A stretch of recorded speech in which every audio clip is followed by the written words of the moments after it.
মক্কার কাফেররা বলল, মুহাম্মদ ঠিক আছে আমরা শুনলাম, ওই গুহার মধ্যে 7 জন তো যুবক রয়েছে, তাদের সামনে কুত্তাও আছে, তাহলে বলো ওই গুহার মধ্যে তারা আছে, পাহাড় তো গরম, পাহাড় একটা বিশাল রৌদ্রতাপের আকর্ষণ নেয়, ওই গুহার মধ্যে ঘুমাতে গেলে তো পাখা লাগবে, গরমের মধ্যে কি করে ঘুমাতে পারে, সূর্যের তাপ পড়বে।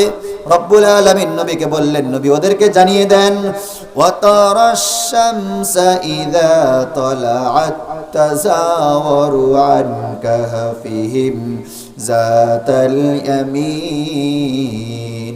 ও রাসূল আপনি তাদেরকে বলে দেন, যখন সূর্য উদিত হয় ওই গুহার ডান দিক থেকে সূর্য পাশ কাটিয়ে নেয়। আল্লাহু আকবার।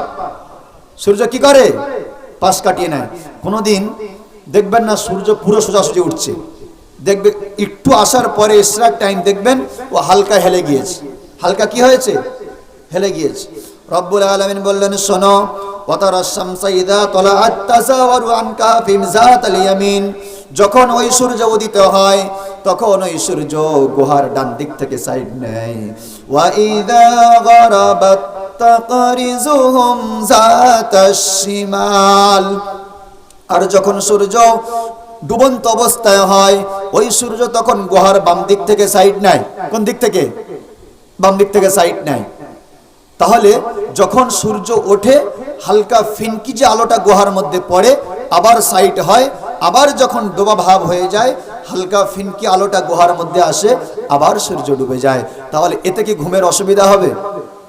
বলেন, এতে ঘুমের অসুবিধা হবে? হবে না।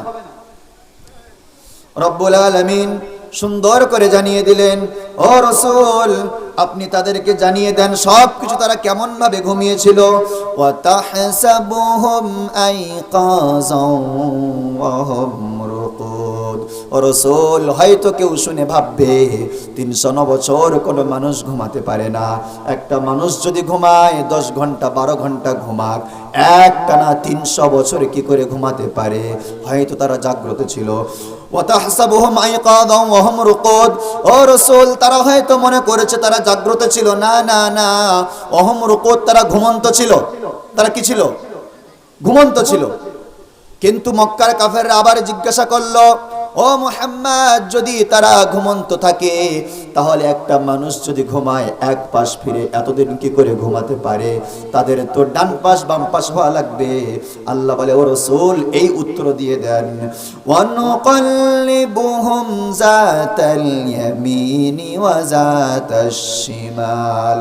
আমি রব্বুল আলামিন ওই 7 যুবককে ঘুমের মধ্যে আমি আল্লাহ ওদের ডান কাত করাতাম, আমি আল্লাহ ওদেরকে বাম কাত করিয়ে দিতাম। সুবহানাল্লাহ। তো সেই সময় কিন্তু বিজ্ঞ আলেম ছিল মদিনায়। তখন কুরাইশ বংশের লোকেরা বলল, আচ্ছা মুহাম্মদ, সকলে পড়ি সাল্লাল্লাহু আলাইহি ওয়াসাল্লাম, তিনি যে দ্বীনের দাওয়াত দিচ্ছেন সত্যিকার নবী কিনা আমরা যাচাই বাছাই করে নি। যাচাই বাছাই করার জন্য তারা 2 জন ব্যক্তিকে, নজর বিন হারিস আর উকবা বিন আবি মুঈত, এই 2 জন ব্যক্তিকে তারা ঠিক করলো যে মদিনায় বড় আলেমদের কাছে পাঠাবে, ইহুদিদের আলেম। 2 জন ব্যক্তিকে তারা মদিনায় পাঠিয়ে দিলেন। তারা 2 জন ব্যক্তি গিয়ে তাদের কাছে ব্যাপারগুলো সব খুলে বললেন যে দেখো, আমাদের মক্কায় একজন নবী এসছে যিনি এইভাবে আমাদেরকে ইসলামের দাওয়াত দিচ্ছে, আমাদের যে পূজা পাঠ করি, মূর্তিদের পূজা করি, এগুলো তিনি ভুল বলছে।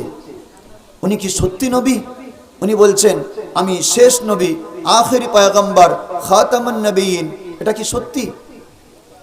সেই সমস্ত ইহুদি আলেমরা তখন বলল, আচ্ছা আপনারা এক কাজ করুন, আপনারা তাকে গিয়ে কিছু জিনিস জিজ্ঞাসা করুন, যে তিনি উত্তর সঠিক যদি দিতে পারেন তাহলে ভাববেন সঠিক সত্য নবী, আর যদি তিনি উত্তর দিতে না পারেন তাহলে ভাববে যে সন্দেহ আছে, নবী নয়। বললেন আমরা গিয়ে কি প্রশ্ন করব? বলছে 1 নাম্বার প্রশ্ন করবে, জিজ্ঞাসা করবে যে গুহাবাসী সম্পর্কে আলোচনাটা দেন। 250 সালে গুহাবাসীরা গুহায় ঢুকেছিল, 309 বৎসর সেখানে ঘুমিয়েছিল। কত বৎসর? 309 বৎসর। 559 সালে জাগ্রত হয়েছিল। এই যে একটা বিশাল ইতিহাস, যেটা ঈসা আলাইহিস সালাতু ওয়াস সালাম আসার আগের ইতিহাস, সেই ইতিহাসটা তোমরা জিজ্ঞাসা করবে। ওরা বলল, হ্যাঁ, ভালো যুক্তি দিয়েছেন আপনারা। বলেন 1 নাম্বার। 2 নাম্বার, তাকে জিজ্ঞাসা করবে জুলকারনাইন সম্পর্কে, এমন একটা বাদশা যে বাদশাটা গোটা পৃথিবী শাসন করেছিল, পূর্ব থেকে পশ্চিম, পশ্চিম থেকে পূর্ব, যার রাজত্ব চলেছিল। একজন বাদশা গোটা বিশ্ব শাসন করেছিল, সেই বাদশার ব্যাপারটা জিজ্ঞাসা করবে, কে, বৃত্তান্ত কি। 3 নাম্বার, তাকে জিজ্ঞাসা করবে রূহ সম্পর্কে, আত্মা সম্পর্কে। মদিনার আলেমরা যখন বিষয়টা জানিয়ে দিলেন, তখন 2 জন ব্যক্তি, নজর বিন হারিস আর উকবা বিন মুঈত, তারা দুজনে হাসতে হাসতে চলে আসলো যে ঠিকই আছে, আমরা এই 3টা প্রশ্ন গিয়ে মুহাম্মদকে করব। যদি উত্তর সঠিক দেয় তাহলে ভাববো যে না, সত্যিকারের নবী। তারা চলে আসলো। আসার পরে কুরাইশ বংশের লোকেরা বলছে, কি ব্যাপার, কি খবর দিল? বলছে, মদিনার আলেমরা আমাদের 3টা প্রশ্ন শিখিয়ে দিয়েছে, যদি 3টা প্রশ্নের উত্তর সঠিকভাবে দিতে পারে মুহাম্মদ, সকলে পড়ি সাল্লাল্লাহু সাল্লাল্লাহু আলাইহি ওয়াসাল্লাম, রাসূলের নাম শুনে দরুদ পড়তে হয়। হ্যাঁ, তো তারা বলল, ভালোই কথা, এই যে ভাইটাল প্রশ্ন, এতে উত্তর তো আমরাও জানি না। আমরা যেহেতু জানি না, পড়ালেখা করা মানুষ, আর আব্দুল্লাহর ছেলে, এতিম ছেলে, সে তো স্কুলেও যায়নি, সে কি করে জানবে? তাহলে একেবারেই তাকে শেষ করা যাবে। উত্তর যখন পারবে না, তখন তুমি রং, তাই না? তো তারা এই 3টা প্রশ্ন নিয়ে খুব জোরতোড় ভাবে নবী মুহাম্মদ সাল্লাল্লাহু আলাইহি ওয়াসাল্লামের দরবারে হাজির। নবীজি বলছেন, কি খবর? বলে, আমরা এসছি আপনার কাছে, আপনি সত্য নবী বলে যে দাবি করছেন, সেটাকে যাচাই বাছাই করার জন্য। আমরা আপনাকে 3টা প্রশ্ন করব, আপনি যদি আমাদের 3টা প্রশ্নের উত্তর সঠিক দিয়ে দেন, তাহলে আমরা আপনার ধর্মকে সঠিক বলে মেনে নেব এবং আমরা আপনার প্রতি ঈমান এনে নেব। এই রকম প্রতিশ্রুতি দিয়ে তারা নবীর কাছে চলে আসলো। নবীজি সাল্লাল্লাহু আলাইহি ওয়াসাল্লাম বলছেন, ঠিক আছে, কালকে বলে দেব। ঠিক আছে, জোরে বলেন। নবীজি কি বললেন? আরে কে বলছেন কালকে বলে দেব? নবীজি বলছেন। কি বলছেন? কালকে বলে দেব। তারা শুনে চলে গেল। ঠিক আছে, তারা সারা রাত ঘুমায় না, আলোচনা করছে, আরে মুহাম্মদ কি ব্যাপার, কোনো জিজ্ঞাসাও করলো না। গুহাবাসী সম্পর্কে প্রশ্ন, বিশ্বের ইমাতা সেমাতা, পুরো বিশ্ব শাসন করেছে যে বাদশা, সেই বাদশার প্রশ্ন, আত্মা সম্পর্কে প্রশ্ন। মুহাম্মাদের তো কোনো ভয় ডর কিছুই নাই। মুহাম্মদ নির্ভয়ে বলে দেবো, বলে দেবো। কি ব্যাপার, জানে না কি? তারা চিন্তা করছে, বলা বলি করছে। রাত কেটে গেল, সকাল হয়ে গেল। অনেকজন ব্যক্তিবর্গ তারা নবীজির কাছে হাজির। মুহাম্মদ, সকলে পড়ি সাল্লাল্লাহু আলাইহি ওয়াসাল্লাম, বলুন, আপনি যে বলবেন বলেছিলেন, বলুন। তো সেই সময় নবীজি সাল্লাল্লাহু আলাইহি সাল্লাম চুপ হয়ে গেলেন। কি হয়ে গেলেন?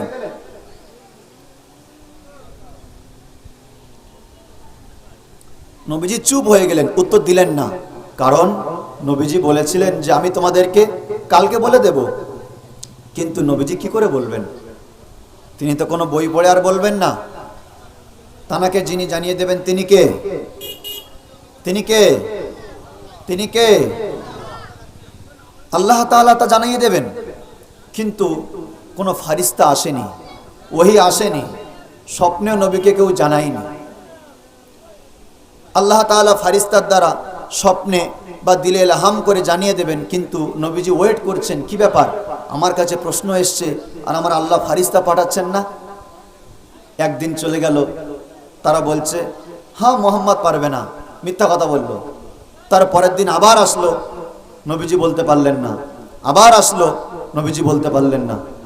এমন করে একাধারে এক সপ্তাহ নয়, 2 সপ্তাহ 1 দিন, মানে 15 দিন পর্যন্ত নবীজি উত্তর দিতে পারেন নি। তারা তো খুব মজা নিচ্ছে যে মুহাম্মদ সাল্লাল্লাহু আলাইহি ওয়াসাল্লাম ব্যাস ঘায়েল, মুহাম্মদ আর পারবে না। 1 দিন 2 দিনের নামে 15 দিন হয়ে গেল, উত্তর আসে না। বিশ্বনবী তাদের কাছে ওয়াদাবদ্ধ হয়েছিলেন, ও কুরাইশের মানুষ, আমি তোমাদেরকে তোমাদের প্রশ্নটা 1 দিন পরে বলে দেব। কিন্তু 15 দিন হয়ে গেল, বিশ্বনবী বলতে পারলেন না। কোনো ওহী আসে না, জিবরিল আমিন আসে না। বিশ্বনবী চিন্তায় বিভোর হয়ে গেলেন। ওদিকে মক্কার কাফেরেরা মজা নেয়, মুহাম্মদ তার ধর্ম মিথ্যা, সে কিছু বলতে পারে না, উত্তর দিতে পারে না। বিশ্বনবীর মনটা খারাপ হয়ে গেল। নবী আমার চিন্তায় চিন্তিত, ভালো করে খায় না, ঘুমায় না, শুধু চিন্তা করে, আল্লাহ কেন আমার কাছে ওহী আসে না। হঠাৎ করে 15 দিন পরে জিবরিল আমিনে হাজির। কে হাজির? জিবরিল আমিনে হাজির। সম্পূর্ণ বিবরণ সূরা আল কাহাফ নিয়ে নাজিল হলেন, যে সূরা আল কাহাফের মধ্যে 110টা আয়াত রয়েছে। সম্পূর্ণ সূরা কাহাফ নিয়ে নবীর দরবারে হাজির। আসসালামু আলাইকা ইয়া রাসূলুল্লাহ, আল্লাহ রাব্বুল আলামিন আমাকে পাঠিয়েছেন। বিশ্ব নবী আনন্দে খুশিতে বাগবাগ হয়ে গেলেন। ও জিবরিল, কি ব্যাপার, 1 দিন 2 দিন নয়। কাফেরেরা প্রশ্ন করলো, তুমি দীর্ঘ 15 দিন পরে কেন? এতদিন তো আমি এদের মধ্যে লজ্জায় ছিলাম। জিবরিল আমিন বললেন, ইয়া রাসূলুল্লাহ, আল্লাহ আমাকে পাঠায়নি, আপনার একটা মিস্টেক হয়েছে, আপনার একটা ভুল হয়েছে। যে ভুলটা উম্মত ভুল চোখে দেখবে না, উম্মত সেটাকে উপদেশ চোখে দেখবে। উম্মত আমরা সেটাকে নবীজির আদেশকৃত বাণী, নবীজির শেখানো কিছু আমল চোখ থেকে আমরা দেখব। নবীজির ভুল হয় না, নবীজির মাধ্যমে আল্লাহ সেটা ভুল করিয়ে উম্মতকে, তার বান্দাকে শিক্ষা দিয়েছেন। বিশ্ব নবী বলেছিলেন, যাও ও কুরাইশের মানুষেরা, আমি তোমাদের উত্তর কালকের বলে দেব। কিন্তু ইনশাআল্লাহ বলেননি। কি বলেননি? ইনশাআল্লাহ বলেননি। তখন জিবরিল আমিন বললেন, ইয়া রাসূলুল্লাহ, ওয়ালা তাকুলান্না লিশাইইন ইন্নী ফাইলুন যালিকা গাদা। কখনোই আপনি এমন বলবেন না যে কালকে বলে দেব। বরং যখন আপনি কারোর কাছে ওয়াদা করবেন, কারোর কাছে যখন আপনি কিছু অঙ্গীকারবদ্ধ হবেন, ইল্লা আইয়াশা আল্লাহ, তখন আপনি বলবেন ইনশাআল্লাহ, যদি আল্লাহ চায় বলে দেব। সুবহানাল্লাহ। তাহলে আমাদের জন্য জিবরিল আমিন শিক্ষা দিলেন কি? কোন কাজ যখন করা লাগবে তার শুরুতে কি বলবো? ইনশাআল্লাহ বলবো। ইনশাআল্লাহ। আমার আপনার মতো বান্দা ইনশাআল্লাহ না বলে কতটা ক্ষতি হবে জানেন? আরে যে রাসূলকে আল্লাহ তাআলা আরশে বসিয়ে, পাশে বসিয়ে যে হাবিবের সঙ্গে গল্প করেছেন, তার কাছে 15 দিনে ওহী পাঠায়নি, তাহলে আমার আপনার অবস্থা কি হবে? তখন বিশ্বনবী বললেন, ঠিক আছে। এবার বিশ্বনবীর সামনে ঘটনা বর্ণনা শুরু করলেন। ইয়া রাসূলুল্লাহ, আপনি টেনশন করবেন না, চিন্তা করবেন না। আল্লাহ রাব্বুল আলামিন আপনার ওই 3টা প্রশ্ন, গুহা সম্পর্কে এবং বাদশা সম্পর্কে, রূহ সম্পর্কে 3টা প্রশ্নের উত্তর আমাকে দিয়েছেন। আর সেই উত্তরগুলো আপনার কাছে বলার জন্য আমাকে পাঠিয়ে দিয়েছেন। 3টা প্রশ্ন উত্তর সম্পূর্ণ করে আপনাকে আমি শুনিয়ে দিতে চাই। রব্বুল আলামিন আয়াত নাযিল করলেন, ও নবী, আম্মা হাসিবতা আন্না আসহাবাল কাহফি ওয়ার রাকিম কানু মিন আয়াতিনা আজাবা। ও রাসূল, আপনি কি মনে করেছেন, আপনি কি চিন্তায় ভেঙে পড়েছেন? আন্না আসহাবাল কাহফি, ওই গুহাবাসীর ঘটনা, ওয়ার রাকিম, ওই রাকিম অঞ্চলের ঘটনা। ওই রাকিম অঞ্চলে গুহা রয়েছে, সেই গুহার ঘটনায় আপনি কি বড় চিন্তায় চিন্তিত হয়ে পড়েছেন? কানু মিন আয়াতিনা আজাবা। আমি রব্বুল আলামিন দুনিয়ার মধ্যে যত নিদর্শন রাখলাম, আমাকে চেনার জন্য যত নিদর্শন রেখেছি, ওই নিদর্শনটাও তার মধ্যে বৃহত্তম নিদর্শন। ও রাসূল, আপনি চিন্তা করবেন না, আপনি কাফেরদেরকে জানিয়ে দিন নাহনু নাকুসসু আলাইকা নাবাআহুম বিল হক। আপনি তাদেরকে বলে দেন, আগে আমি সেই ঘটনা আপনাকে সুন্দর করে জানিয়ে দেব। ও রাসূল, সেই কিসসা আপনাকে জানাবো বলে আমি জিবরাইলকে পাঠিয়ে দিলাম। নাহনু নাকুসসু আলাইকা নাবাআহুম বিল হক। ওই গুহার মধ্যে কি হয়েছিল, কয়জন যুবক ছিল, কত বছর ছিল, কিভাবে তারা গেল, সব বিবরণগুলো সুন্দরভাবে সত্যতার সাথে আপনাকে জানিয়ে দেওয়া হবে। ও রাসূল, আপনি শোনেন, ইন্নাহুম ফিতয়াতুন আমানু বিরাব্বিহিম আযিদনাহুম হুদা। ও রাসূল, ওই গুহার মধ্যে একদল যুবক ছিল। কারা ছিল? একদল যুবক ছিল। আমানু বিরাব্বিহিম, যারা আল্লাহর উপরে ঈমান এনেছে, আর আল্লাহ রাব্বুল আলামিন ওয়াজিদনাহুম হুদা, তাদের হেদায়েত বাড়িয়ে দিয়েছে, ঈমানটাকে বাড়িয়ে দিয়েছে। ও রাসূলুল্লাহ শুনেন, ওই গুহার মধ্যে অন্য কেউ ছিল না, কোনো পশু পাখি জীবজন্তু ছিল না, ওই গুহার মধ্যে একটা যুবকের দল ছিল। এই ব্যাপারে যখন রাসূলুল্লাহ সাল্লাল্লাহু আলাইহি ওয়াসাল্লামকে জানিয়ে দেওয়া হলো, ও রাসূল, ওই গুহার মধ্যে যুবক ছিল। এরপরে নবীজি প্রশ্ন হবে, কি যুবক ছিল, কারা ছিল, কি জন্য ছিল? এবার ঘটনা ভালো করে খেয়াল রাখেন। আজ থেকে প্রায় 250 সাল আগে রোম সাম্রাজ্যের মধ্যে একটা জায়গা এমন ছিল যেখানে শিরিকের কাজ হতো, আগুন পূজা হতো। সেই বাদশার নাম হলো দাকিয়ানুস। দাকিয়ানুসের শাসন আমলে তার রাজত্বের মধ্যে থেকে কোন মানুষ আল্লাহর ইবাদত করতে পারবে না, কেউ গির্জায় যেতে পারবে না, সবাইকে শিরিক করতে হবে, পূজা পাঠ করতে হবে, সবার জন্য নির্ধারিত আইন হয়ে গেল। কিন্তু আল্লাহর কিছু গোলাম, আল্লাহর কিছু বান্দা, তারা সেটাকে সঠিক মেনে নেয় না। প্রতি বছর তাদের একটা বিশাল মেলা হয়, সেখানে সবাই হাজির হয়ে যায়। সেখানে তাদের ধর্মীয় মানুষেরা এসে শিরকের দিকে ডাক দেয়। সেখানে আগুন পূজা করতে হয়, মূর্তি পূজা করতে হয়, ব্যক্তি পূজা করতে হয়, বৃক্ষ পূজা করতে হয়, জন্তু জানোয়ার পূজা করতে হয়। সেইখানে গ্রামের, এলাকার, দেশের, রাজ্যের সব মানুষদেরকে হাজির হওয়া অনিবার্য। সেই মেলা শুরু হয়ে গেল। রোম দেশের মধ্যে সেই মেলা বসে গেল। সব এলাকার মানুষ, ছেলে মেয়ে, নারী পুরুষ, সবাই সেখানে হাজির হয়ে গেল। কিন্তু যে সমস্ত যুবকের মধ্যে ঈমান ছিল, তারাও সেখানে হাজির হলো। কিন্তু তারা সেখানে যাওয়ার পরে ভাবছে যে রব্বুল আলামিন আসমান বানালেন, জমিন বানালেন, চন্দ্র বানালেন, সূর্য বানালেন, তার তো ইবাদত করতে হয়। আমরা যে মূর্তিগুলো পূজা করি, এই মূর্তিগুলো তো আমাদের স্রষ্টা হতে পারে না। আমরা হাত দিয়ে তাদেরকে বানাই, আমরা তো স্রষ্টা, তারা তো সৃষ্টি, কেমন করে তাদের পূজা করি? একটা যুবকের মাথায় এই রকম চিন্তা ভাবনা আসলো, যার নাম হলো এমলি খান। কি নাম? এমলি খান। ওই যুবক ওই মেলাস্থল থেকে আস্তে আস্তে করে সাইডে বিশাল একটা বৃক্ষ দেখা যায়, ওই গাছের নিচে গিয়ে বসে গেল। কাউকে কিছু বলল না, চুপচাপ বসে গেল। আবার কিছুক্ষণ পরে আরো একজন যুবক, সে ওই গাছের ধারে চলে আসলো। আবার কিছুক্ষণ পরে আরো একজন যুবক ওই গাছের ধারে চলে আসলো। এইভাবে একাধারে আস্তে আস্তে আস্তে আস্তে বেশ অনেক যুবক সেখানে হাজির হলো। ওদিকে বিশাল মেলা চলে, নারী পুরুষ ছেলে মেয়ে সবাই রয়েছে, সবাই সেখানে সব কিছু করেছে। কিন্তু এই কয়জন যুবক, তারা ওই মেলাস্থল থেকে গাছের নিচে এসে চুপচাপ সবাই বসে আছে।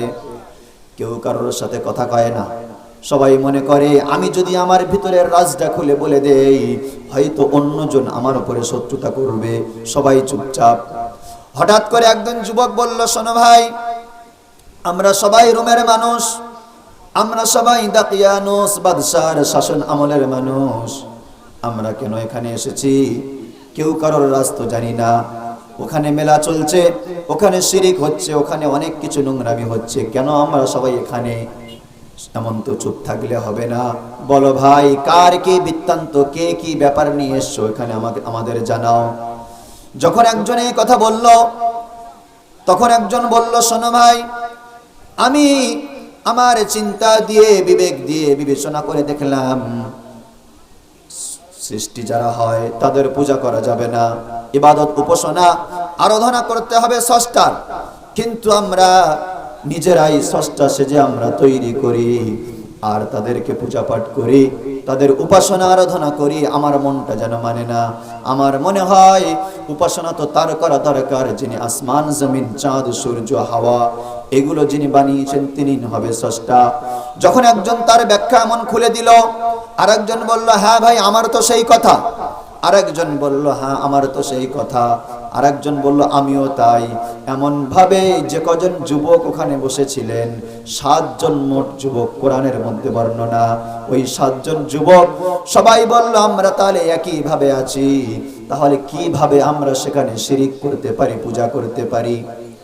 কিন্তু ওখানে তো সেই সময় গোয়েন্দা বিভাগ ছিল, যারা গোয়েন্দা বিভাগের কাজ করতেন তারা ফলো রাখছে মানুষ কোথায় যায় কি করে, তারা সেগুলো নজরে রাখছে। তারা গোয়েন্দার তরফ থেকে জানতে পারলো ওই 7 জন যুবক যারা আমাদের থেকে আলাদা হয়ে ওই গাছের গোড়ায় বসে রয়েছে, ওই 7 জন যুবক যেন অন্যরকম মাইন্ডে কথা বলছে। এই তথ্য চলে গেল দাকিয়ানুসের কাছে। ও বাদশা দাকিয়ানুস, আপনার সাম্রাজ্যের মধ্যে আপনার দেশের মধ্যে কিছু যুবক এমন তৈরি হয়ে গেল যারা আপনার বিরোধিতা করে, যারা আপনার কথা মানে না, যারা শিরক করে না, মূর্তি পূজা করে না। তাদের কি করা যায়? তারা তো নিজ নিজ ধর্মের উপরে আছে, তারা আল্লাহকে উপাসনা করে, আল্লাহর ইবাদত করে, তার আরাধনা উপাসনাগুলোর মধ্যে নিমজ্জিত। তারা আমাদেরকে উল্টা পাল্টা কথাও বলে না, তারা নিজেরা নিজেদের মতো আল্লাহর ইবাদত করে, আমাদের সাথে তারা আপোষ করে না। তখন দাকিয়ানুস বলল শোনো, তোমরা ওই যুবকগুলোকে ধরে বাদশার দরবারে হাজির করে দাও। বাদশার তরফ থেকে মানুষ চলে গেল, সেনাবাহিনী নিয়ে তারা ওই গাছের কাছে যায়। যাওয়ার পরে ওই যুবকদেরকে ধরে ধরে বাদশার সামনে হাজির করা হলো। যখন বাদশার সামনে হাজির করা হলো, বাদশা জিজ্ঞাসা করে কি ব্যাপার, আমার রাজ্যের মধ্যে থেকে, আমার দেশের মধ্যে থেকে তোমরা আমার কথা না মেনে কেন অন্য ধর্মের দিকে যাও, কেন তোমরা উপাসনা করো না? সেই সময় বাদশা তাদেরকে জিজ্ঞাসা করলো। জিজ্ঞাসা করার পর ওই 7 জন যুবক কি উত্তর দিচ্ছেন দেখেন। ওয়ারাবাতনা আলা কুলুবিহিম ইয কামু ফাকালু রাব্বুনা রাব্বুস সামাওয়াতি ওয়াল আরদ। ওই 7 জন যুবক বলল শোনেন বাদশা, আমরা তার ইবাদত করব, আমরা তার উপাসনা করব যিনি আসমান বানিয়েছেন, যিনি জমিন বানিয়েছেন। আসমানের রব, জমিনের রব যিনি, ইবাদত সব তার জন্য হবে, অন্য কারোর জন্য হবে না। লান নাদউয়া মিন দুনিহি ইলাহা, আমরা ওই আল্লাহ ছাড়া অন্য কোন মাবুদের উপাসনা করতে পারবো না। সুবহানাল্লাহ।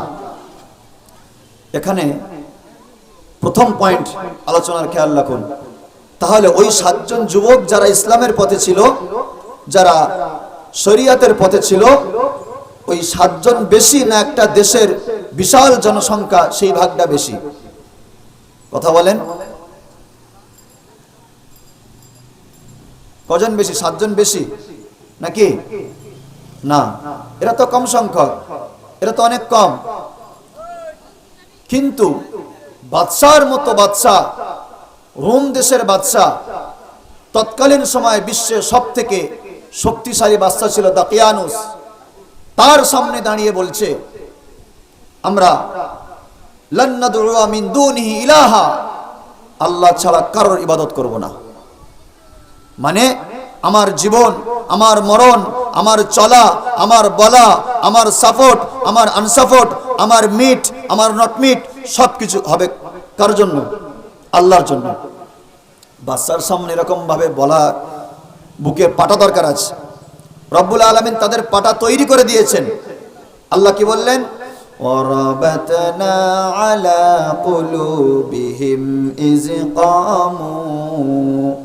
রব্বুল আলামিন বললেন শোনো, ওই 7 জন যুবক যাদেরকে ধরে বাদশার সামনে আনা হলো, আমি আল্লাহ তাদের ভিতরে একটা শক্তি ভাব দিয়ে দিলাম, তাদের ইমানের উপরে একটা শক্ত মজবুতি ভাব দিলাম, যার কারণে তারা বলতে পারলো আল্লাহ আমাদের রব। তাহলে আপনার ইমানি পাওয়ার বাড়িয়ে দেন যিনি, তিনি কে? আল্লাহ।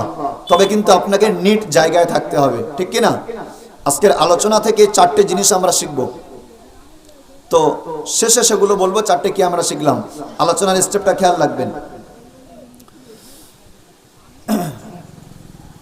তখন বাদশার সামনে ওই 7 জন ব্যক্তি বলেও দিল যে আমরা তোমার এই পূজাকে সাপোর্ট করি না, মেলাকে সাপোর্ট করি না, যাব না। শুধু বলে এখানে ক্ষান্ত হয়নি, তারা আবার কি বলল? সেই সমস্ত যুবকদের মধ্যে একজন যুবক বলল, হাউলাই কওমুন আত্তাখাযু মিন দুনিহি আলিহা লাউলা ইয়াতুনা আলাইহিম বিসুলতানিন বাইন। ওই যুবকরা ওই বাদশার সামনে দাঁড়িয়ে বলল, আমাদের এই স্বজাতিরা, আমাদের এই ভাইরা, রোম দেশের মানুষেরা, এরা আল্লাহ রাব্বুল আলামিনের পরিবর্তে মূর্তিদেরকে পূজা করে। এরা আল্লাহর পরিবর্তে অন্য মূর্তিকে মাবুদ বলে গ্রহণ করেছে। তোমরা বলো, যদি আমরা এই 7 জন যুবক তোমাদের কাছে জিজ্ঞাসা করি, আলাইহিম বিসুলতানিন বাইয়িন, একটা তোমরা প্রমাণ দেখাও, তোমরা একটা দলিল দেখাও যে আল্লাহ ছাড়া এদের ইবাদত করা যাবে। স্রষ্টা বলে তো মানছো, কিন্তু নিজেরাই তো তোমরা তৈরি করছো। তাহলে তোমরা একটা প্রমাণ দেখাও। লাউলা ইয়াতুনা আলাইহিম, তোমরা কখনোই প্রমাণ দেখাতে পারবে না। কি বলে দিল? কখনোই তোমরা প্রমাণ দেখাতে পারবে না। ফামান আযলামা মিম্মান ইফতারা আলাল্লাহি কাযিবা, যখন তোমরা প্রমাণ দেখাতে পারবে না, তাহলে ওই ব্যক্তির থেকে বড় জালেম আর কে হতে পারে, যে স্রষ্টার বিরুদ্ধাচরণ করে, স্রষ্টার উপরে মিথ্যা আরোপ করে। এখানে বলতে গেলে ওই ব্যক্তিগুলো বাদশাকে চ্যালেঞ্জ করলো, যদি তোমার এই মেলা, এই পূজা পাঠ, এই মূর্তি পূজা যদি সঠিক হয়, তুমি একটা প্রমাণ দেখাও। বাদশা চুপ হয়ে গেল, কিছু বলতে পারলো না, সম্পূর্ণ চুপ। তো চুপ করে দিল, বাদশা চুপ হয়ে গেল। এবার বাদশা তো না লজ্জা লেগে যাচ্ছে যে কিভাবে এদেরকে আর কি করি। তখন বলল, দেখো, যদি তোমরা এই আল্লাহর ইবাদত ছেড়ে দাও, তাহলে তোমাদেরকে কিন্তু দেশে রাখা হবে না। তো আমি 3 দিন সময় দিলাম, 3 দিন পরে তোমাদেরকে শিরচ্ছেদ করা হবে, বাঁচতেও দেওয়া হবে না। হয় ফিরে এসো, নয় ছাড়ো, নয় মরো। তখন সেই 7 জন যুবক চিন্তা করলো, যারা ইমানদার বান্দা, তারা চিন্তা করলো যে আল্লাহ, আমরা তো ইমান এনেছি, এই রোম দেশের মধ্যে আছি, আর এই রকম ভাবে আমরা চাপের মধ্যে পড়েছি, আল্লাহ কি করি? তো আল্লাহ তাআলা তাদেরকে পরামর্শ দিয়েছিলেন যে তোমরা কাজ করো, শহর ছেড়ে দাও, এলাকা ছেড়ে দাও, দেশ ছেড়ে দাও, অন্য জায়গায় তোমরা আশ্রয় নাও। রব্বুল আলামিন বলেন, ওয়া ইয ইতাযালতুমুহুম ওয়া মা ইয়াবুদুনা ইল্লাল্লাহ ফাআবু ইলাল কাহফ। রব্বুল আলামিন বললেন, ওয়া ইয ইতাযালতুমুহুম, যখন ওই সমস্ত যুবক তার কওম থেকে বিচ্ছিন্ন হয়ে গেল, মা ইয়াবুদুনা ইল্লাল্লাহ, যারা আল্লাহ ছাড়া কারোর ইবাদত করে না, ফাআবু ইলাল কাহফ, তারা গুহার দিকে অবতরণ হতে লাগলো, গুহার দিকে ধাবিত হতে লাগলো। ইয়ানশুর লাকুম রাব্বুকুম মির রাহমাতি ওয়া ইউহাইয়ি লাকুম মিন আমরিকুম মিরফাকা। রব্বুল আলামিন বললেন, শোনো যুবক, ও যুবকেরা, তোমরা তোমাদের কওম থেকে আমার ইবাদত করার জন্য বিচ্ছিন্ন হয়ে ওই গুহার দিকে তোমরা চলে যাও। আমি আল্লাহ রব্বুল আলামিন তোমাদের উপরে রহমত বিছিয়ে দেব, এবং তোমাদের প্রত্যেক কাজ তোমাদের জন্য আমি আল্লাহ সহজ করে দেব। সুবহানাল্লাহ। তাহলে 7 জন ব্যক্তি যখন আল্লাহর পথে আছে, আল্লাহ বলে লাখ লাখ মানুষ একদিকে থাকলেও আমি আল্লাহ ওই 7 জন ব্যক্তির সঙ্গে আছি। সুবহানাল্লাহ। তাহলে বোঝা গেল যে হক পথে যদি একজন থাকে, তার সঙ্গে দ্বিতীয় জনে যিনি থাকেন তিনি কে? তিনি কে? আল্লাহ। এবার শোনেন, ওই 7 জন ব্যক্তি কিছু খানা কিছু পানি সঙ্গে নিলেন, এবং তাদের মধ্যে যে একজন মেন ছিল, মাস্টার মাইন্ড, যার নাম হলো আমলি খান, তার একটা কুত্তা ছিল। কি ছিল? তার একটা কুত্তা ছিল। ওই কুত্তাটাও তার সঙ্গে যেতে লাগলো। তাফসীরের মধ্যে লেখা হয় ওই কুত্তাটাকে দূরে তাড়িয়ে দেওয়া হয়, কিন্তু কুত্তাটা দূরে যায় না। আল্লাহ বলে, যে আমার গোলামি করবে, আমি আল্লাহ আমার সকল সৃষ্টি তার গোলামি করবে। সুবহানাল্লাহ। তাহলে যদি আমি আল্লাহর গোলামি করি, আল্লাহর দেওয়া সৃষ্টিও আমার গোলামি করতে বাধ্য, ঠিক কি না? এবার রব্বুল আলামিন বললেন, কোরআনের মধ্যে বলেন, ইয আওয়াল ফিতিয়াতু ইলাল কাহফি ফাকালু রাব্বানা আতিনা মিন লাদুনকা রাহমা ওয়া হাইয়্যি লানা মিন আমরিনা রাশাদা। ওই 7 জন যুবক, তারা 7 জনা মিলে রাতের আধারে গ্রাম ছেড়ে দিলেন, কিন্তু ওই কুত্তা তাদের সাথ ছাড়ে না। ওই কুত্তা তাদের সঙ্গে রওনা হয়ে গেল। কোথায় যাবে জানে না। হঠাৎ করে যেতে যেতে পাহাড়ি এলাকা শেষ হয়ে গেল। একটা পাহাড়ের গুহা দেখতে পায়। ওই গুহার মধ্যে 7 জন যুবক ঢুকে গেল। যখন ঢুকে গেল, তখন ভোরের সময় হয়ে গেল, সকালের মতো সময় হওয়া ভাব। তারা বলল, আর তো চলা যাবে না, আমরা এর মধ্যেই ঢুকে যাই।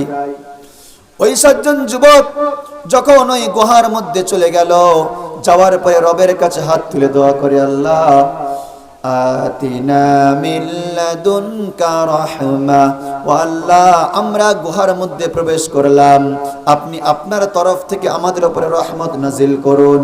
ওয়া হাইয়্যি লানা মিন আমরিনা রাশাদা, এবং আমাদের সকল কাজকামগুলো আপনি সুন্দরভাবে পরিপূর্ণ করে দিন। সুবহানাল্লাহ। তাহলে সেই 7 জন যুবক গুহার মধ্যে প্রবেশ করলো, এবং তারা আল্লাহর কাছে দোয়া করলো যে, আল্লাহ, আপনি আমাদের এখানে রহমত নাজিল করুন, এবং আমাদের সকল কাজকামগুলো আপনি সুন্দরভাবে সাজিয়ে দিন। এবার রব্বুল আলামিন তাদের উপরে প্রথম দোয়াটা কবুল করলেন। সেই 7 জন যুবক ওই গুহার মধ্যে যখন চলে গেল, অনেক কষ্ট হয়েছে, খাওয়া নাই, দাওয়া নাই, ঘুম নাই, গুহার মধ্যে চলে গেল। আল্লাহ আয়াত নাযিল করেন, ফাযারাবনা আলা আযানিহিম ফিল কাহফি সিনিনা আদাদা। আমি রব্বুল আলামিন, ফাযারাবনা আলা আযানিহিম, আমি আল্লাহ তাদের কানের উপরে সুন্দর করে পর্দা লাগিয়ে দিলাম। ফিল কাহফি, ওই গুহার মধ্যে, সিনিনা আদাদা, বহু বছর। এর মানে রব্বুল আলামিন এর মানে বোঝাতে চাইলেন, যখন ওই যুবকরা গুহার মধ্যে প্রবেশ করলেন, রব্বুল আলামিন তাদেরকে সবাইকে ঘুম পড়িয়ে দিলেন। কি করলেন? ঘুম পড়িয়ে দিলেন। কোরআনের ভাষায় বলা হয়, ফাযারাবনা আলা আযানিহিম, আমি আল্লাহ তাদের কানের উপরে পর্দা দিয়ে দিলাম। তার মানে মানুষ যদি ঘুমাতে যায়, চোখটা শুধু ঘুমালে হবে না, কানটাও ঘুমানো লাগবে, কি লাগবে না? যদি দেখবে চোখ আগে ঘুমায়, কিন্তু কান সবার দেরিতে ঘুমায়। যখন একজন মানুষ বিছানায় সজ্জিত হয়ে যায়, সর্বপ্রথম তার চোখটা ঘুমিয়ে যায়, তারপরে তার ব্লাড প্রেসার স্লো হয়, তারপরে তার শরীর ঠান্ডা হয়, শরীরের সব অঙ্গগুলো যখন ঘুমিয়ে যায়, সবার শেষে কিন্তু কানটা ঘুমায়। আল্লাহু আকবার। তাহলে বোঝা গেল, কোরআন এটা সায়েন্স নিয়ে কথা বলল, যে কোনো মানুষ যদি ঘুমাতে চায়, তাহলে তার কানটাকেও ঘুমাতে হবে, ঠিক কি না? তাহলে বলেন, যদি আমি কোনো অনুষ্ঠান করি, গান, ডিজে বক্স চালাই, যদি কোনো মানুষের কানে যায়, তার ঘুমটা কি হয়? হয়? হয় না। তার মানে কি, যে কানটাকে রেস্ট দিতে হবে। সারাদিন এই মেশিনটা, এই ক্যাচিং সেটটা যে সারাদিন ওয়ান ছিল, তাকে একটু রেস্ট না দিলে তারপরে তো আবারও কাজে লাগবে তারপরের দিন, তাই না? তাহলে আল্লাহ তাআলা এখানে বললেন, ওরা যখন গুহায় ঢুকে গেল, আমি আল্লাহ তাআলা তাদেরকে ঘুম পড়িয়ে দিলাম। কি করলাম? ঘুম পড়িয়ে দিলাম। এবার আল্লাহ তাআলা যখন তাদেরকে ঘুম পড়িয়ে দিয়েছে, সকাল হয়ে যখন ভাব হয়ে গেল, সকালে আলো উঠে গেল, তখন সেই সমস্ত ব্যক্তিরা ভাবছে তারা কোথায় গেল। দাকিয়ানুসের লোক তারা বার হয়ে গেল, চিন্তা করলো ওই 7 জন ব্যক্তি না জানি কোথায় গিয়েছে, কি খুন খারাপি করে ফেলে। তারা ঘোড়ায় চললো, উঠে চড়লো, পুরো এলাকা তারা তন্ন তন্ন করে খুঁজতে লাগলো। খুঁজতে খুঁজতে তারা কোথাও পায় না। তারা বলে চলো পাহাড়ি এলাকার দিকে চলে যাই। সেই সমস্ত ব্যক্তিরা তারা সেই যুবক কটাকে খোঁজার জন্য পাহাড়ি এলাকায় ঢুকলো। তারা খুঁজতে খুঁজতে খুঁজতে খুঁজতে তারা ওই যে গুহা রয়েছে ওই গুহার সামনাসামনি চলে আসলো। কিন্তু তারা দেখলো ওই গুহার সামনে একটা কুত্তা বসে আছে। কে বসে আছে? কুত্তা বসে আছে। আল্লাহ কোরআনের মধ্যে বলেন ওই কুত্তাটা এমন সামনে 2টা হাত, লাবিত্তালাত আলাইহিম, সেই কুত্তাটা সামনে 2টা হাত এমন করে দিয়ে বসে আছে। আমার রব্বুল আলামিন বলেন ও রাসূল, আপনি যদি এই কুত্তার দিকে দেখতেন তাহলে আপনি হয়তো ভয় খেয়ে যেতেন। রব্বুল আলামিন বলেন ওই কুত্তা এমন একটা মোড নিয়েছিল, ওই কুত্তা এমন একটা ভাব নিয়েছিল যে তার দিকে তাকাবে তার মধ্যে ভয় ঢুকে যাবে, সেখান থেকে দৌড়ে পালিয়ে যাবে। ওই ব্যক্তিগুলো খুঁজতে খুঁজতে আল্লাহর ওই 7 বান্দাকে তারা কিন্তু ওখানে হাজির হয়ে গিয়েছে। আর যখন গিয়ে দেখছে যে কুত্তা বসে আছে, সেখান থেকে পালিয়ে গিয়েছে। ভাবছে গুহার মধ্যে কি করে যাব, সেখানে তো কুত্তা। তার মানে কুত্তা বসে আছে মানে জানের খারাপি আছে। আর ইমানদার তো কোনোদিন জানের মায়া করে না। ইমানদার বাদ দিয়ে যত বেঈমান কাফের আছে তাদের সবার কাছে কিন্তু জানের মায়াটা বেশি, ঠিক কিনা? এই যে গাজায় যুদ্ধ চলছে, হামাস কোনো ভয় খায় না, মুজাহিদ ব্রিগেড তারা ভয় খায় না, আল কাসাম ব্রিগেড তারা ভয় খায় না, ভয় খাচ্ছে ইসরায়েল সেনারা। তারা তাদের রিজার্ভ সেনা 40 লক্ষ যে সেনা আছে ওই রিজার্ভ সেনা পর্যন্ত লাভিয়ে দিয়েছে, কিন্তু ওরাও কোনো কুলকেনা খুঁজে পায় না। অনেক সেনারা কাঁদছে যে আমরা গাজায় যাব না, আমার বিবি বাচ্চাগুলো তারা বেওয়া হয়ে যাবে, এতিম হয়ে যাবে। তাদের মধ্যে একটা ভয় ঢুকে আছে। একটা সেনা প্রধান বলছে যখন আমরা গাজার মধ্যে প্রবেশ করি তখন আমরা দেখি গাজা খুব ঠান্ডা, কিছুই দেখা যায় না, চুপচাপ। হঠাৎ করে হামাস যেন ভুতুড়ে হামাস, ভূতের মতো তারা আসে, হঠাৎ করে হামলা করে আবার ঢুকে যায়। আমরা বুঝতে পারি না কিছু, আমাদের সামনে যেন ভূত যুদ্ধ করছে। তারা তো বুঝতে পারছে না যারা মুসলমান ইমানের কতটা পাওয়ার। তো যাই হোক, তো তারা তখন দেখে ভয়ে পালিয়ে গেল। এবার মক্কার কাফেরদের সামনে যখন এই রকম বৃত্তান্তটা দেওয়া হচ্ছে যে সেখানে তো 7 জন যুবক তারা কদিন ঘুমিয়েছিলেন ভাই বলেন? কদিন? 309 বছর। আরে একটা জিনিস খেয়াল রাখেন, 309 বছর মানে যাই তাই ব্যাপার না। 5-7টা বাদশার যুগ পার হয়ে যাবে তো কম নয়। যদি এখন কোনো একটা মানুষ উঠে আসে কবরস্থান থেকে, তাকে দেখে আপনারা অবাক হবেন না? অবাক হবেন না? 400 বছর আগের একটা লোক উঠে চলে এসেছে দোকানতলা জলসা শুনবে, তাহলে এখানে একটাও লোক থাকবে? সে শ্রোতা, আমি বক্তা, তাই না? তাহলে এখানে কোরআন জানাচ্ছে আরে 1 বছর 2 বছর নয়, 309 বছর ঘুমিয়ে উঠে এসছে। তাহলে কত কিছু চেঞ্জ হয়েছে। সেই রকম প্রশ্ন বিশ্ব নবীকে করেছে, আর নবীজি উত্তরগুলো সুন্দর করে দিচ্ছে। তাই তো বলি কোরআন এটা গোটা বিশ্বের সকল প্রশ্নের উত্তর। যাই হোক, মক্কার কাফেররা বলল মুহাম্মদ ঠিক আছে আমরা শুনলাম, ওই গুহার মধ্যে 7 জন তো যুবক রয়েছে, তাদের সামনে কুত্তাও আছে।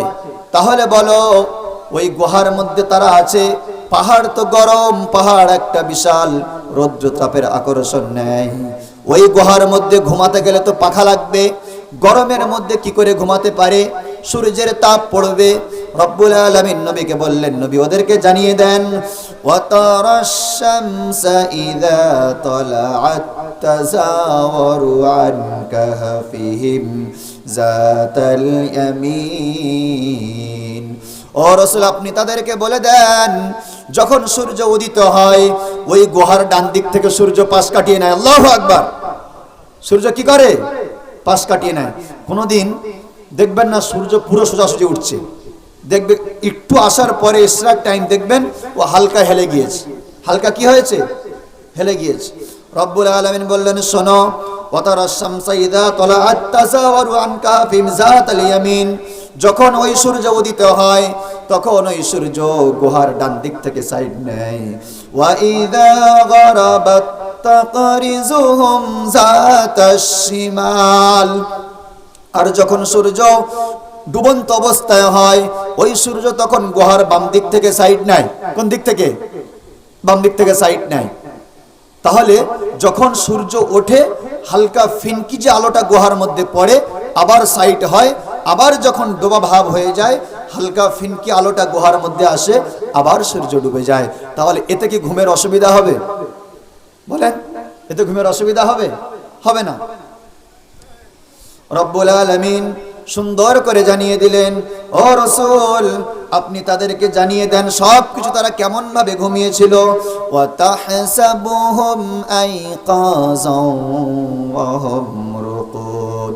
ও রাসূল হয়তো কেউ শুনে ভাববে 309 বছর কোনো মানুষ ঘুমাতে পারে না। একটা মানুষ যদি ঘুমায় 10 ঘন্টা 12 ঘন্টা ঘুমাক, একটানা 300 বছর কি করে ঘুমাতে পারে? হয়তো তারা জাগ্রত ছিল। ওয়া তাহসাবুহুম আইকাযান ওয়া হুম রুকুদ।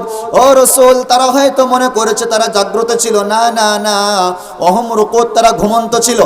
তারা কি ছিল? ঘুমন্ত ছিল। কিন্তু মক্কার কাফেররা আবার জিজ্ঞাসা করলো, ও মুহাম্মদ যদি তারা ঘুমন্ত থাকে তাহলে একটা মানুষ যদি ঘুমায় এক পাশ ফিরে এতদিন কি করে ঘুমাতে পারে? তাদের তো ডান পাশ বাম পাশ হওয়া লাগবে। আল্লাহ বলে, ও রাসূল এই উত্তর দিয়ে দেন, ওয়া নুকাল্লিবুহুম যাতাল ইয়ামিনি ওয়া যাতাশ শিমাল। আমি রব্বুল আলামিন ওই 7 যুবককে ঘুমায়ের মধ্যে আমি আল্লাহ ওদের ডান কাত করাতাম, আমি আল্লাহ ওদেরকে বাম কাত করিয়ে দিতাম। সুবহানাল্লাহ। এবার রব্বুল আলামিন বললেন, শোনো রাসূল, ওদের ডান কাত করাতাম বাম কাত করাতাম, আর ওদের সামনে যে কুত্তা বসেছিল কুত্তার তো ডান কাত বাম কাত করানো যাবে না। ও তো একটা পশুকে তো রেখে দিতে হবে। 309 বছর কোন মানুষ 309 বছর তো ঘুমানো অসম্ভব। আমাদেরকে ঘুমাতে পারবো এখন? পারবো না। 3 দিন ঘুমাতে পারবো, 3 দিন পারবো না। আল্লাহ তাআলা ওদেরকে ঘুম পড়িয়েছেন, আর এই কুত্তাকে কিন্তু ঘুম পড়ায়নি। কুত্তা কি করে আছে? যদি কুত্তা ঘুমায় তাহলে তো সমস্যা বেড়ে যাবে, তাই না? রব্বুল আলামিন বললেন, ওয়া কালবুহুম বাসিতু জিরাআইহিল বিল ওয়াসিত। ও রাসূল ওদের যে কুত্তাটা আমি আল্লাহ দিয়েছিলাম সামনে 2টা হাত এমন করে বসে আছে, লাবিত তালাআতা আলাইহিম লাওয়াল্লাইতা মিনহুম ফিরারান ওয়া লামুলিতা মিনহুম রুবা। ও রাসূল যদি আপনি ওই কুত্তার দিকে তাকাতেন হয়তো আপনি পিছনে পালিয়ে যেতেন এবং ওই কুত্তার ভয়ে আপনি আতঙ্কিত হয়ে পড়তেন। তাহলে বোঝা গেল কুত্তাটাও ভালো মুড নিয়ে বসে আছে, ঠিক কিনা? কি নিয়ে বসে আছে? ভালো মুড নিয়ে বসে আছে। আলোচনা বুঝে আসছে তো আস্তে আস্তে? এবার রব্বুল আলামিন ওদেরকে ঘুম পড়ালেন। 309 বছর ধরে তারা ঘুমালো। 309 বছর সেখানে ঘুমানোর পরে আল্লাহ তো একদিন তাদেরকে তুলবেন। 250 সালে সেখানে ঘুমায়, আর 559 সালে জাগ্রত হবে। এর মাঝখানে কত বাদশা চলে গেল, কত রাজা চলে গেল, কত মাইয়ের দাফন হয়ে গেল। দাকিয়ানুস বাদশা তাদের তো খুঁজেও পায়নি, সেও শেষ হয়ে গেল। রব্বুল আলামিন বললেন, ওয়া কাযালিকা বা'সনাহুম লিয়াতাসাআলু বাইনাহুম ক্বালা কাইলুম মিনহুম কাম লাবিসতুম। রব্বুল আলামিন বলেন, ও রাসূল এই রকম ভাবে আমি তাদেরকে ঘুম পড়ালাম, আবার আমি আল্লাহ ওই গুহার মধ্যে থেকে তাদেরকে জাগ্রত করলাম। ক্বালা কাইলুম মিনহুম কাম লাবিসতুম। তারা যখন সেখানে ঘুমিয়েছিল ঘুম থেকে উঠলো, ওঠার পরে তারা একে অপরকে জিজ্ঞাসা করলো, ভাই কতক্ষণ কে ঘুমিয়েছো? এমন জিজ্ঞাসা হয় কি হয় না? আমরা হয়তো মেলায় গেলাম, মার্কেটিংয়ে গেলাম, জিজ্ঞাসা করি ভাই কে কি কিনেছো, কে কতক্ষণ ছিলে, হয় কি হয় না? রব্বুল আলামিন বলেন, ক্বালু লাবিসনা ইয়াওমান আও বা'যা ইয়াওম। একজন আরেকজনকে জিজ্ঞাসা করে, ভাই কতক্ষণ ঘুমিয়েছিলে? সে বলে, ভাই অর্ধেক দিন মনে হয়। আরেকজনকে জিজ্ঞাসা করা হয়, ভাই তুমি কদিন ঘুমিয়েছিলে? সে বলে, একদিন অথবা হাফ দিন ঘুমিয়েছিলাম। সুবহানাল্লাহ। ভাববার আছে। 309 বছর ঘুম পড়িয়ে রেখেছে, আর ঘুম থেকে উঠে বলছে এক বেলা ঘুমিয়েছে। তাহলে এই যে তার মাইন্ডটা চেঞ্জিং যিনি করেছেন তিনি কে? আল্লাহ। এতটা সময় বছর তার উপরে পার হয়ে গেল, কিন্তু তার এত সুন্দরভাবে আল্লাহ সেখানে রেখেছিলেন, তার হালকা পরিমাণ পরিবর্তন তার কিছু মনে হয়নি। এবার রব্বুল আলামিন পরিষ্কার করে দিলেন সেই সমস্ত ব্যক্তি তারা ওখানে ছিল, থাকার পরে যখন জিজ্ঞাসা করতে লাগলো কে কদিন ঘুমিয়েছিল, অনেক ঐতিহাসিকবিদরা অনেক মতামত দেয়। আমার আল্লাহ বলে, ও রাসূল আপনি বলে দিন, ক্বালু রাব্বুকুম আ'লামু বিমা লাবিসতুম। ওই 7 জন যুবকের মধ্যে একজন যুবক বলে দিল, এই নিয়ে তর্কাতর্কির কারণ নাই, কতদিন আমরা ঘুমিয়েছিলাম এটা জানেন আল্লাহ। কে জানে? আল্লাহ। এবার ওই যুবকগুলো তো ঘুমিয়েছিল, ঘুম থেকে যখন উঠলো, ওঠার পরে দেখছে তাদের খিদা লেগে গিয়েছে, তারা কিছু খাবে, কিন্তু সামনে তো খানা নাই। 309 বছরে খানাগুলো সব ছেড়ে গিয়েছে, সব নষ্ট হয়ে গিয়েছে, কিছু নাই। কিন্তু তারা টাকা পয়সা যেগুলো নিয়ে চলে এসেছিল সেই মুদ্রাগুলো বাকি আছে। কি আছে? সে মুদ্রাগুলো বাকি আছে। রব্বুল আলামিন বলেন, ফাবাসু আহাদাকুম বিয়ারিকিকুম হাযিহি ইলাল মাদিনাতি ফালয়ানজুর আইয়ুহা আযকা তুআমা। তোমাদের মধ্যে একজনকে টাকা পয়সা দিয়ে বাজারে পাঠানো হোক। একজন বলল, ভাই আমাদের মধ্যে একজন টাকা পয়সা নিয়ে দোকানে যাক, বাজারে যাক, সেখানে গিয়ে কিছু মাল সামাক কিনে আনুক, যেগুলো আমরা এখানে বসে খাবো। কারণ সবাই যদি বাইরে যায় আর এই বাদশা যদি দেখে ফেলে আমাদেরকে হত্যা করে ফেলতে পারে।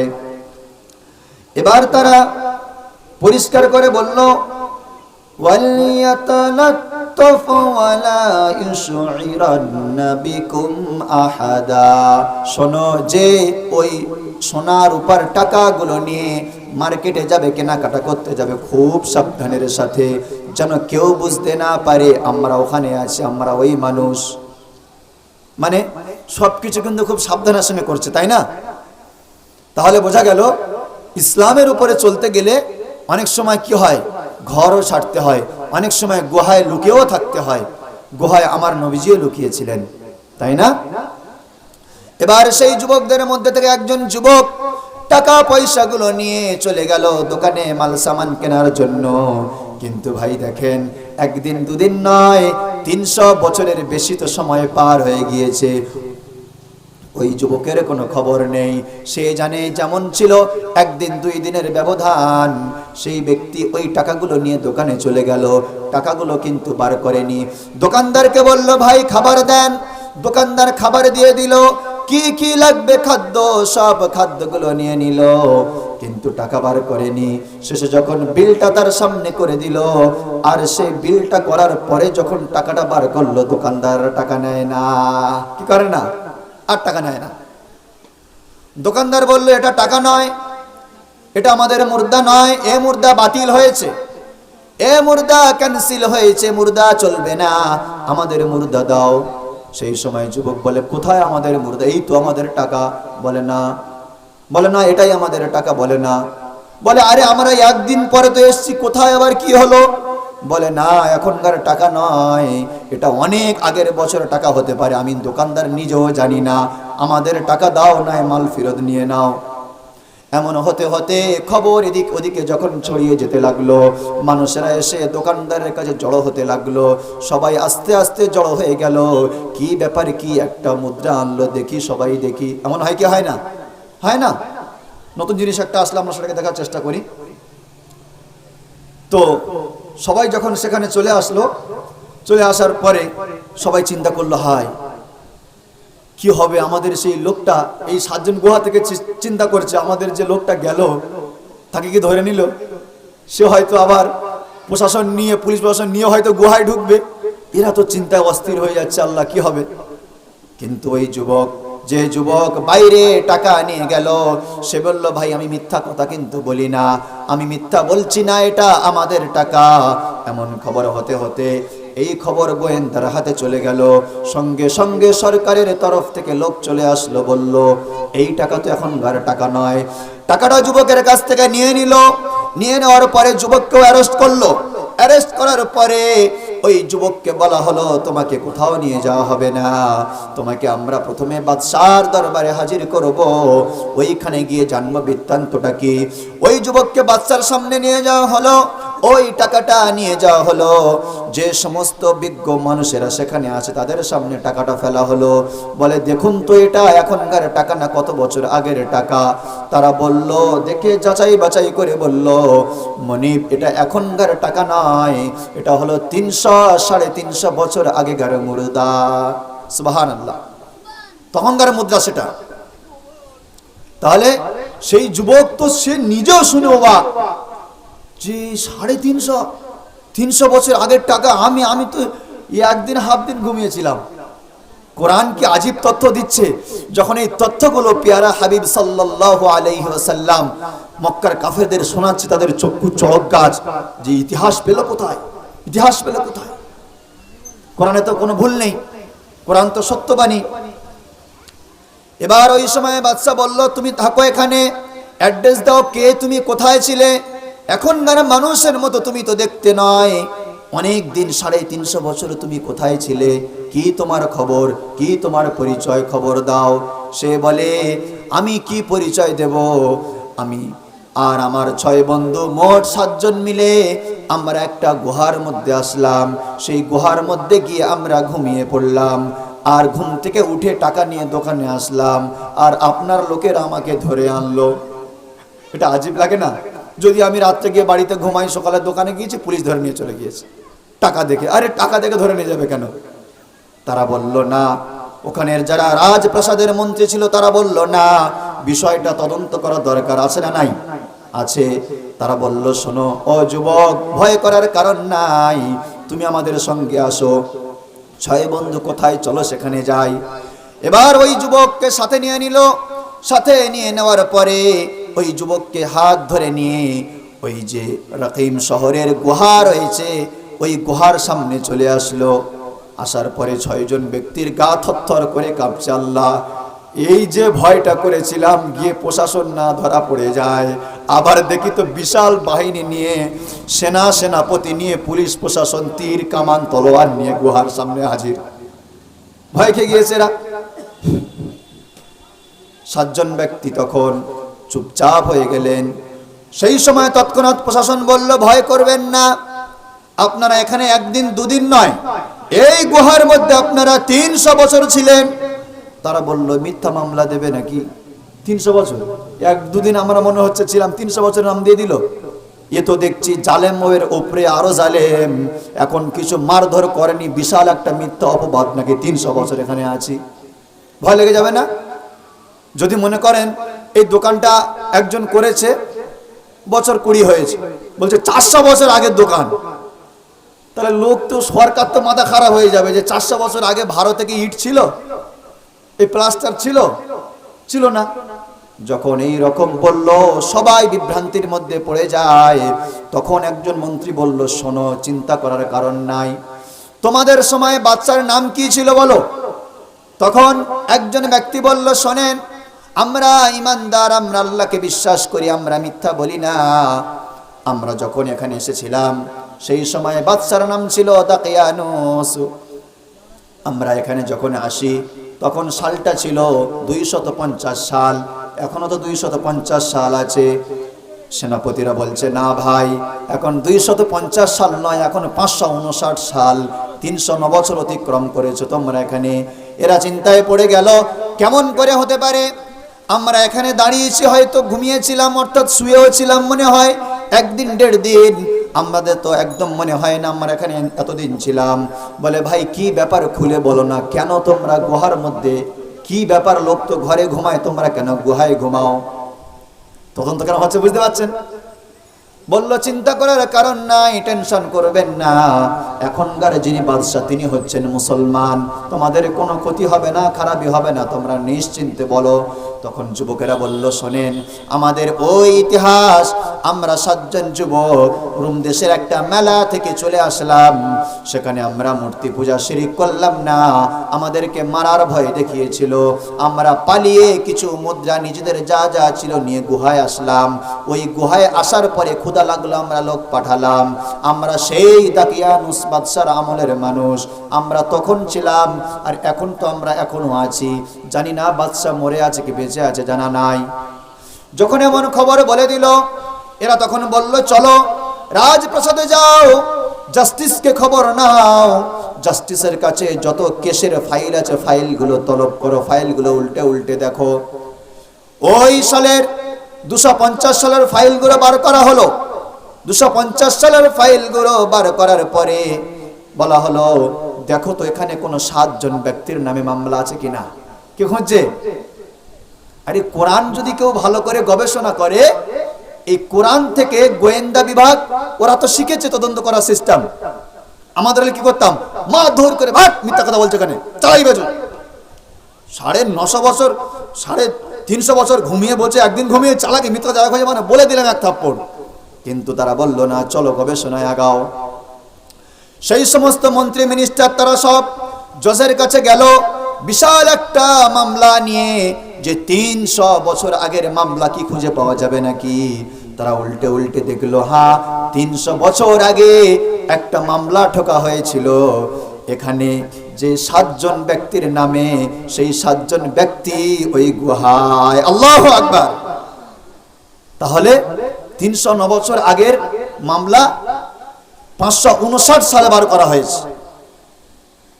যখন এই বৃত্তান্তগুলো খুলে খুলে খুলে খুলে বলা হচ্ছে, তখন ব্যাস কুরাইশদের মাথা খারাপ, যে মুহাম্মদ তো ইতিহাস জানলো কি করে, কত সালে ঘুমালো, কত সালে উঠলো, কত বছর ছিল, কারা ছিল, কি নাম ছিল।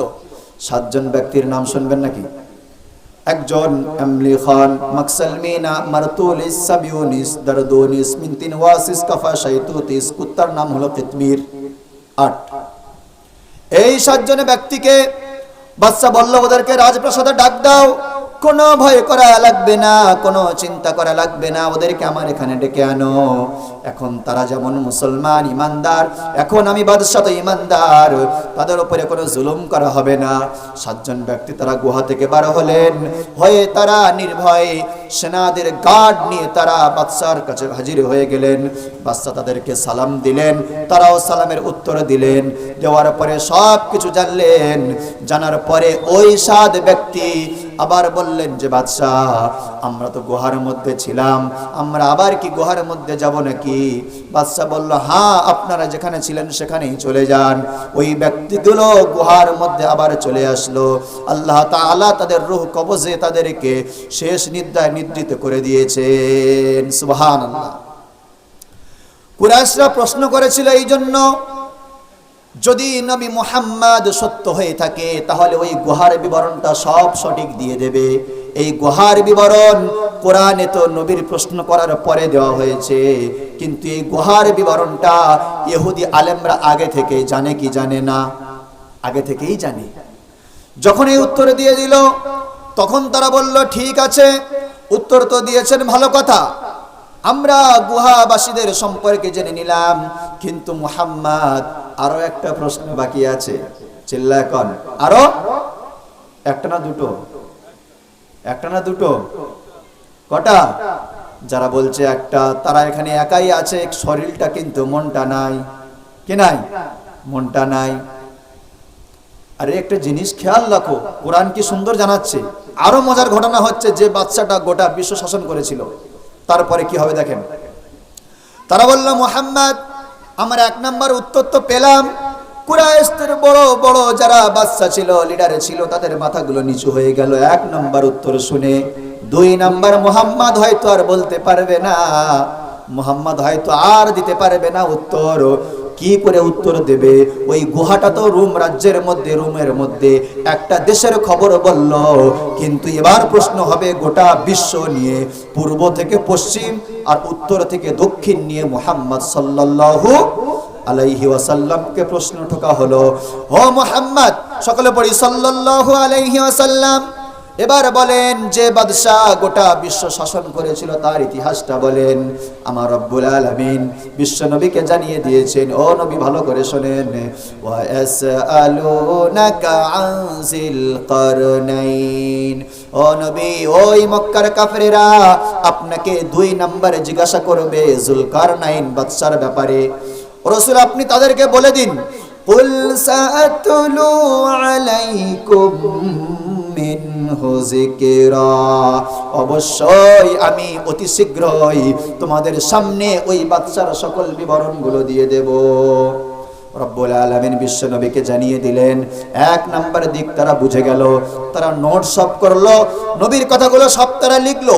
2 নম্বরে হেডিং দিয়ে শুরু করলো যুলকারনাইনের ইতিহাস তারা শুনবে।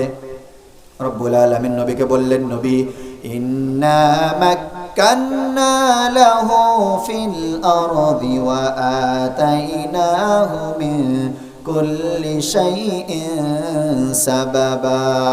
ও নবী আপনি ওদেরকে জানিয়ে দেন, আমি যুলকারনাইন যে বাদশাটা, তাকে আমি পৃথিবীর জমিনে বাদশাহী দান করলাম। 1 নাম্বার, ওয়া আতাইনাহু মিন কুল্লি শাইইন সাবাবা, আমি আল্লাহ এই পৃথিবীর জমিনে যত অর্থ সম্পদশীল ব্যক্তি পাঠিয়েছিলাম তার মধ্যে একজন সেও হলো যুলকারনাইন। তার প্রয়োজনের সব সম্পদ তাকে দিয়ে দুনিয়ার মধ্যে রেখেছিলাম। সুবহানাল্লাহ। তাহলে সম্পদ দিতে পারেন যিনি, তিনি কে? আসমান কার? চিল্লায় বলেন, আসমান কার? জমিন কার? চাঁদ কার? সূর্য কার? গাছ কার? পাহাড় কার? জোরে বলে না কেন, বলতে দেখি। জোরে বলা যাবে না? আল্লাহ বলতে লজ্জা লাগে? যদি আমি এখনই স্লোগান দিই, পার্টির স্লোগান দিই, স্লোগান দেবেন ইনশাআল্লাহ আমার সাথে? দেবো? বলেন না, থাক না। শোনো, যখন স্লোগান হবে ইসলামের, তখন কিন্তু আওয়াজটা আমাদের কম হবে না। ইসলামের জন্য প্রয়োজনে জানটাও দিতে রাজি আছেন, ঠিক কি না? জানটাও কি হবে ইনশাআল্লাহ, এটাও দিয়ে দেবো। কারণ জন্ম যেহেতু নিয়েছি একবার, মরবো না কিন্তু 2 বার, মরবো কিন্তু 1 বার। যদি তোমার আমার মরণটা হয় ইসলামের পথে, সেটাই চলে যাবে আমার জান্নাতের পথে, ঠিক কি না? রব্বুল আলামিন বললেন, নবী শোনো, ওদেরকে ঘটনা এবার শুনিয়ে দেন পর পর। ওরা যেমন আপনাকে জিজ্ঞাসা করেছে বাদশার ব্যাপারে, আপনি 1 নম্বরে বলে দেন, একটা বাদশা দুনিয়াতে পাঠিয়েছিলেন যার নাম ছিল যুলকারনাইন। এই নামটা ওই কুরাইশরা দিয়েছে, ইহুদিরা দিয়েছে, কোরআনে দেয়নি। তাদের ওই শব্দটা কোরআন পুট করেছে, যুলকারনাইন। ও নবী আপনি তাদেরকে শুনিয়ে দেন, ওই যে যুলকারনাইন ছিল, যুলকারনাইন রোম রাজ্যের মধ্যেও তার প্রথম প্রতিনিধিত্ব হয়।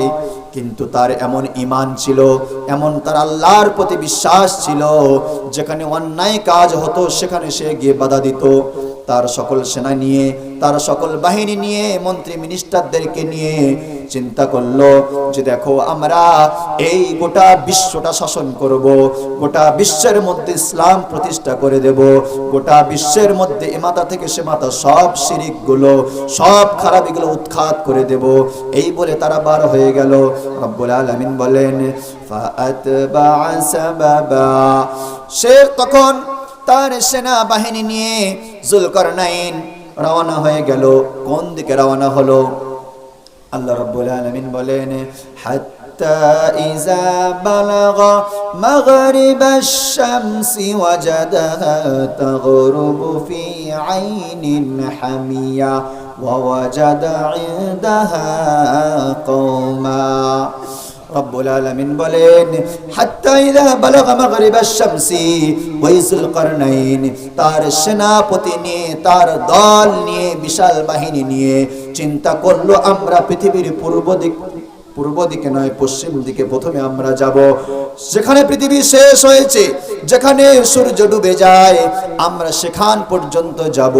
সে তার সেনা বাহিনী লোক সংখ্যক নিয়ে যখন রোম রাজ্য থেকে বার হয়ে গেল, যাওয়ার পরে একটা একটা করে দেশ জয় করতে করতে করতে করতে, ইসলামের পতাকা গাড়তে গাড়তে গাড়তে গাড়তে এমন জায়গায় পৌঁছে গেল, রব্বুল আলামিন বললেন, ইযা বালাগা মাগরিবাশ শামসি ওয়াজাদাহা তাগরুবু ফি আইনিন হামিয়া। সে চলে গেল পৃথিবীর পূর্ব দিকে, যখন পূর্ব দিকে চলে গেল, এমন সময় সেইখানে পৌঁছালো যুলকারনাইন বিশাল বাহিনী নিয়ে, শত শত উট আর শত শত ঘোড়া আর সেনাপতি নিয়ে যখন পৌঁছে গেল, সেইখানে সেই সময় একটা বিশাল নদী দেখতে পেল। কি দেখতে পেল? নদী। যে নদীর পানিটা হচ্ছে কালো। নদীর পানি কি কালো? তাহলে বোঝা গেল ইতিহাস কি করে তোমাকে জানাবে, বিজ্ঞান, ভৌত বিজ্ঞান, জিওগ্রাফি তোমার কি জানাবে? কোরআন তোমাকে জানাচ্ছে পৃথিবীর পশ্চিম দিকে কি আছে। কে জানাচ্ছে পশ্চিম দিকে কি আছে? তাহলে কোরআন বলেন ফি আইনিন হামিয়া, পৃথিবীর পশ্চিম দিকে আছে একটা সাগর, যে সাগরের পানিটা হচ্ছে কি কালো। যুলকারনাইন তার বিশাল সেনা বাহিনী টিম নিয়ে সেখানে হাজির হয়ে গেলেন।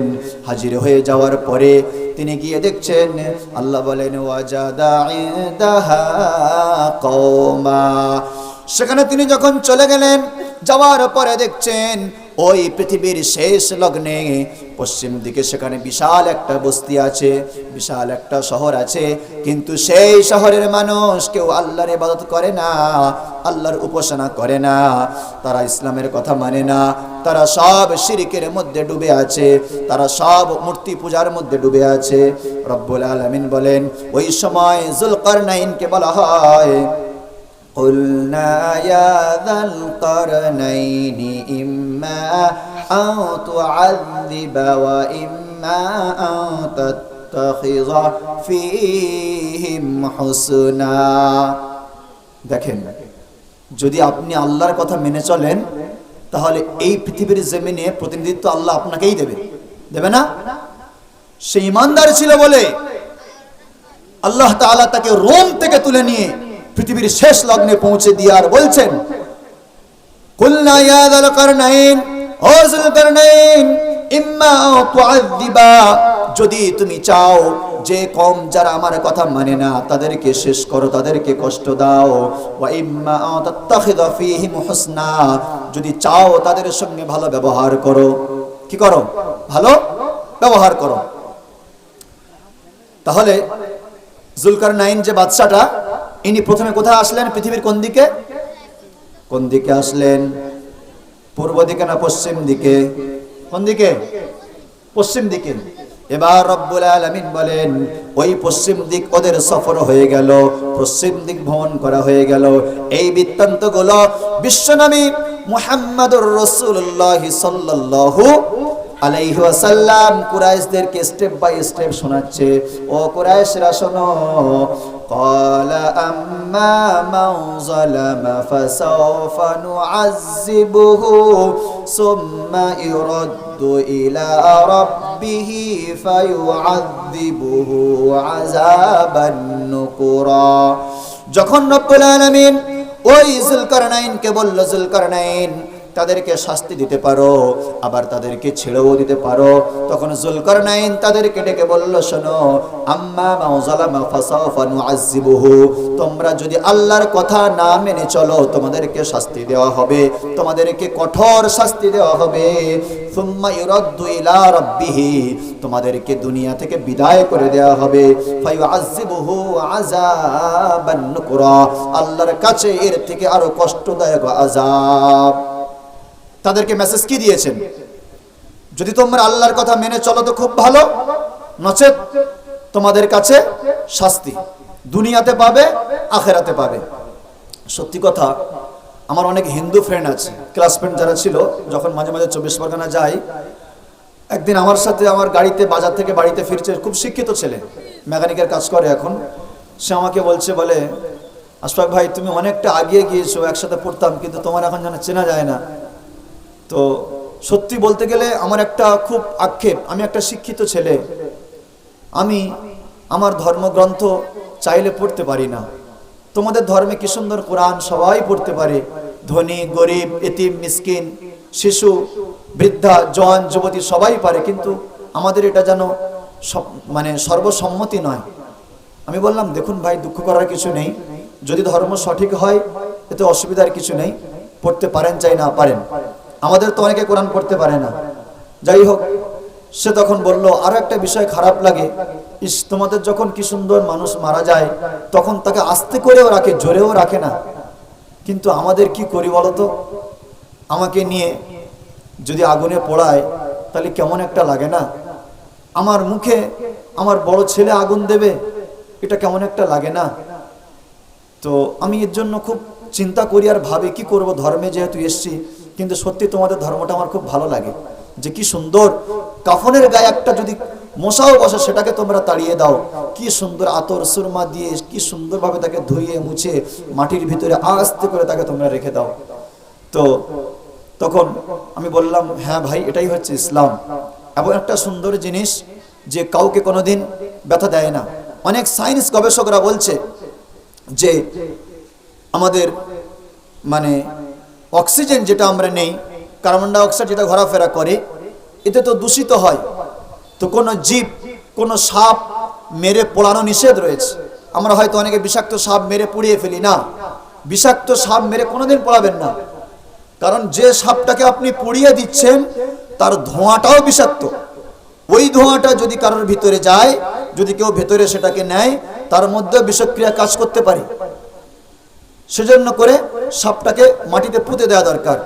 তো কোনো মানুষ যদি আমরা পুড়িয়ে দেই, যারা ডক্টর গবেষক তারাও বলছেন যে ওই যে বিষাক্ত ধোঁয়াটা উঠছে, ওতে আমাদের পরিবেশ দূষণ হচ্ছে, ওতে মানুষের রোগ বাড়তে পারে। কিন্তু যখন মাটির মধ্যে দেওয়া হবে, মাটি এমন একটা পাওয়ারফুল মেশিন, সব জিনিসগুলোকে শেষ করতে পারে না? যাই হোক, আল্লাহ তাআলা আমাদের ইসলামে রেখেছেন, এর জন্য আমরা অনেক শুকর, আলহামদুলিল্লাহ।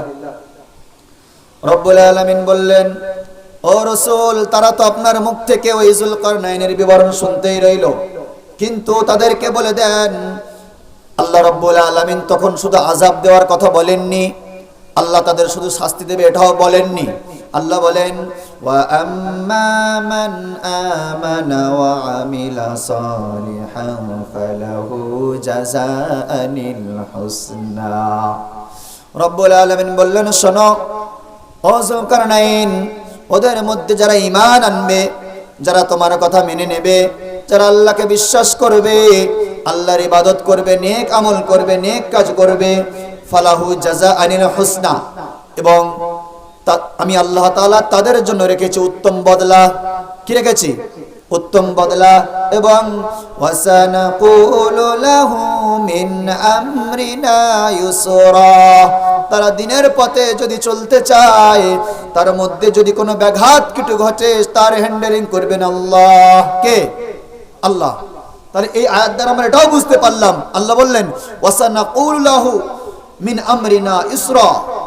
নবী এটাও জানিয়ে দেন, যারা ইসলামের পথে চলতে গিয়ে কোনো বাধার সম্মুখীন হয়, সেই সম্মুখীনগুলো যিনি শেষ করে দেবেন তিনি কে? আল্লাহ।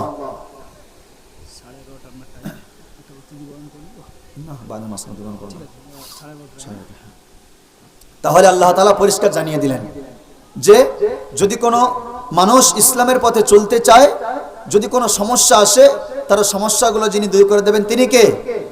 আল্লাহ। এবার বিশ্বনবী পরিষ্কার জানাচ্ছেন, শোনো, ওই যুলকারনাইন তার রোম রাজ্য থেকে চলে গেল পৃথিবীর পশ্চিম দিকে, যেখানে সূর্য ডুবতো।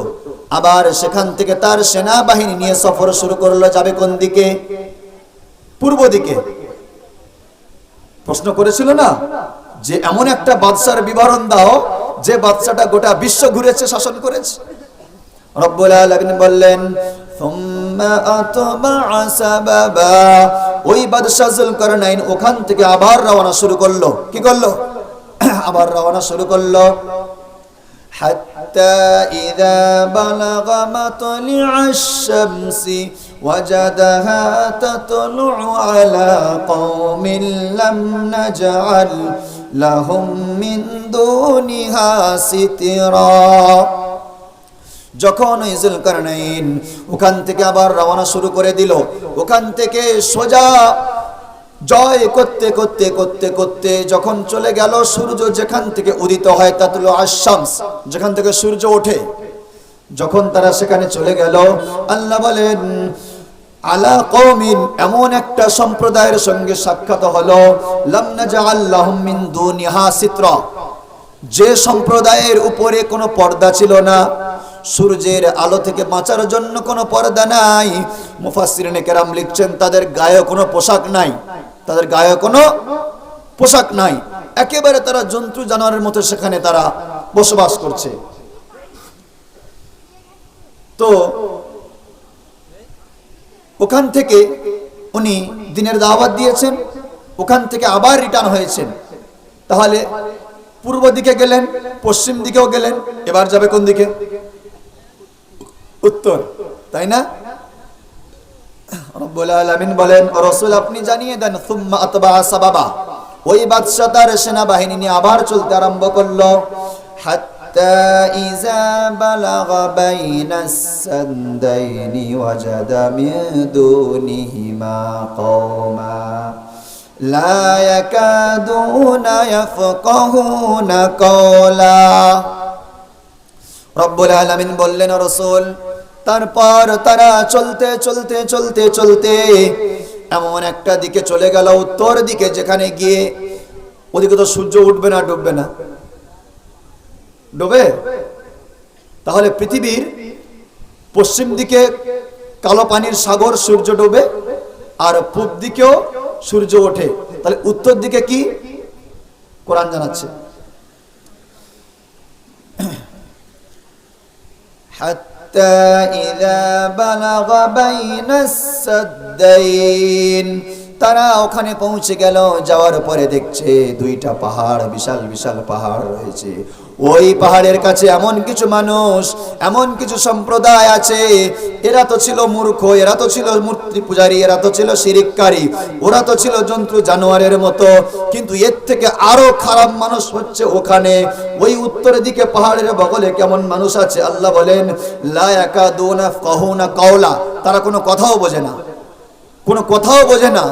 মানে এত গাইয়া মূর্খ, কোনো ভালো কথা তাদের দিলে যায় না, তারা কিছু ভালো মেসেজ বুঝতে পারছে না, বা তাদের ভাষাও কেউ বুঝতে পারছে না। সেই সমস্ত মানুষেরা বলল, ইয়াজুজ মাজুজকে দেখে বলল, জাহাপানা আপনি পৃথিবীর পূর্ব দিক পশ্চিম দিক সবগুলো আপনি জয় করলেন, আপনি আমাদের এখানেও আসলেন উত্তর দিকে। আমরা আপনার কাছে আমাদের একটা বিপদের কথা বলবো, আমরা আপনার কাছে আমাদের একটা সমস্যার কথা বলবো। নেতাদের সামনে পেরে অনেকে বলে না সমস্যার কথা। কি সমস্যার কথা শুনবেন? শুনবেন? আল্লাহ রাব্বুল আলামিন জানিয়ে দেয়, ক্বালু ইয়া যাল কারনাইনি ইন্না ইয়াজুজ ওয়া মাআজুজ মুফসিদুনা ফিল আরদ। ওই মানুষেরা বলল, ও যুলকারনাইন, আমাদের এই যে আপনি পাহাড় দেখতে পাচ্ছেন, এই পাহাড়ের ওপারে আছে ইয়াজুজ আর মাজুজ। আল্লাহু আকবার। কারা আছে? ইয়াজুজ মাজুজ নাম শুনেছি না? ওরা দুনিয়াতে আসবে বলে মনে হয়? আসবে, কোরআন জানাচ্ছে। রব্বুল আলামিন কোরআনের মধ্যে বিবরণ যখন দিচ্ছেন, বললেন, ও যুলকারনাইন, ওই ইয়াজুজ মাজুজ যারা কম, ওরা খুব বিচ্ছিরি কম, একদম আমাদেরকে ভালো চোখে দেখে না, আমাদের উপরে আক্রমণ করে, আমাদের ধন সম্পদ নষ্ট করে দেয়, আমাদেরকে হত্যাও করে ফেলে, আমাদের শিশুদেরকে মেরে ফেলে, নারীদের উপরে নির্যাতন করে। আপনি আমাদের একটা রিকোয়েস্ট কবুল করুন। কি রিকোয়েস্ট কবুল করতে হবে? فهل نجعل لك خرجا على أن تجعل بيننا وبينهم سدا। আমরা আমাদের এখান থেকে টাকা পয়সা তুলে, চাঁদা তুলে কিছু অর্থ জোগাড় করি, আর আপনি ওই অর্থ নিয়ে ওই দুই পাহাড়ের মাঝখানে তাদের এবং আমাদের মাঝখানে একটা পাঁচিল তৈরি করে দেন। কি বলল? তাহলে মন্ত্রী মিনিস্টার বা এমএলএ এমপি আসলে অনুদান চাইতে হবে, এটাও কোথায় আছে? আরে রাজনীতি কেমন করে করবে সেটাও কোরআন শিখিয়েছে তোমার। তুমি এমপি হয়ে গ্রামে ভোট চাইতে আসবে, সেখানে মানুষেরকে ফুল দিয়ে, গোলাপ দিয়ে ভালোবেসে হাত তুলে চলে যাবে না, সেখানে আসলে তোমার কাজটাও করে যেতে হবে। কোরআন এটাও শিখিয়ে দিয়েছে। কোরআন শুধু নামাজের জন্য না, ওয়ার্ল্ডের ওয়ার্ল্ড প্ল্যাটফর্ম কি করবে সব জানিয়েছে কোরআন। রব্বুল আলামিন বললেন, তারা বলল, আলা তাজালা ওয়া বাইনানা ওয়া বাইনাহুম সাদ্দা। ও যুলকারনাইন, ওই যে ইয়াজুজ মাজুজ রয়েছে, ওদের এবং আমাদের মাঝখানে একটা দেওয়াল তৈরি করে দেন। সেই সময় বলল ক্বালা মা মাক্কান্নী ফীহি রাব্বী খায়র। শোনো আমার উত্তর দিকের ভাইরা, আমাকে রব্বুল আলামিন যা দিয়েছেন আর তোমাদের কিছু দেওয়া লাগবে না। কি লাগবে না? কিছু দেওয়া লাগবে না। খায়র, আমি বেহতার পেয়েছি, কিছু দেওয়া লাগবে না। ফাআইনুনি বিকুওয়া, একটা জিনিস তোমরা আমাকে দাও, একটু সাথ দাও, একটু শক্তি দাও, একটু জনগণ দাও, দেওয়াল তৈরি করে দিচ্ছি। আচ্ছা, এই যে কোরআনের আয়াতটা ক্বালা মা মাক্কান্নী রাব্বী ক্বালা মা মাক্কান্নী ফীহি রাব্বী খায়র, এই যে কোরআনের আয়াতটা, এই আয়াতটা যারা গবেষক, যারা জানে, যারা বোঝে, এরা এটা বুঝতে পারবে কোন সরকারি অনুদান দিতে গেলে কোনো চার্জ লাগে না। কি লাগে না? চার্জ লাগে না। আমি একজন মানুষ, আমি আমার মেয়ের বিয়েতে টাকা পাবো, কোথায় যে তাকে 5,000 দিতে হবে কেন? বরং তাকে বলা দরকার খায়র, আমি যা পেয়েছি তোমার থেকে অনেক। তুমি একজন এমএলএ, এমপি, প্রধান, উপপ্রধান, গ্রামের মেম্বার, সদস্য, যাই হও না কেন, একটা টাকা ঢোকালে বাবা 2,000 লাগবে। কোরআন শেখাচ্ছে না গরিবের উপরে জুলুম চলবে না। কোরআনের দিকে তুমি রাজনীতি করো, রাজনীতি খারাপ জিনিস নয়, রাজনীতি করার মতো করো। আমার তো মনে হয় যদি কেউ দেশ চালাতে চায়, যদি কেউ রাজনীতি করতে চায়, তার কোরআনটাকে পড়া দরকার আছে। আর এই কোরআন যারা জ্ঞান রেখেছে, যারা কোরআনের জ্ঞান রাখে, তারাই পারবে রাজনীতি করতে, তারাই জানে রাজনীতির রেজুলেশন। তুমি কি জানো? কিছুই তুমি জানো না। তুমি জানো রং মাখতে হয়, গায়ে গামছা দিতে হয়, আর হো করে চিল্লাতে হয়।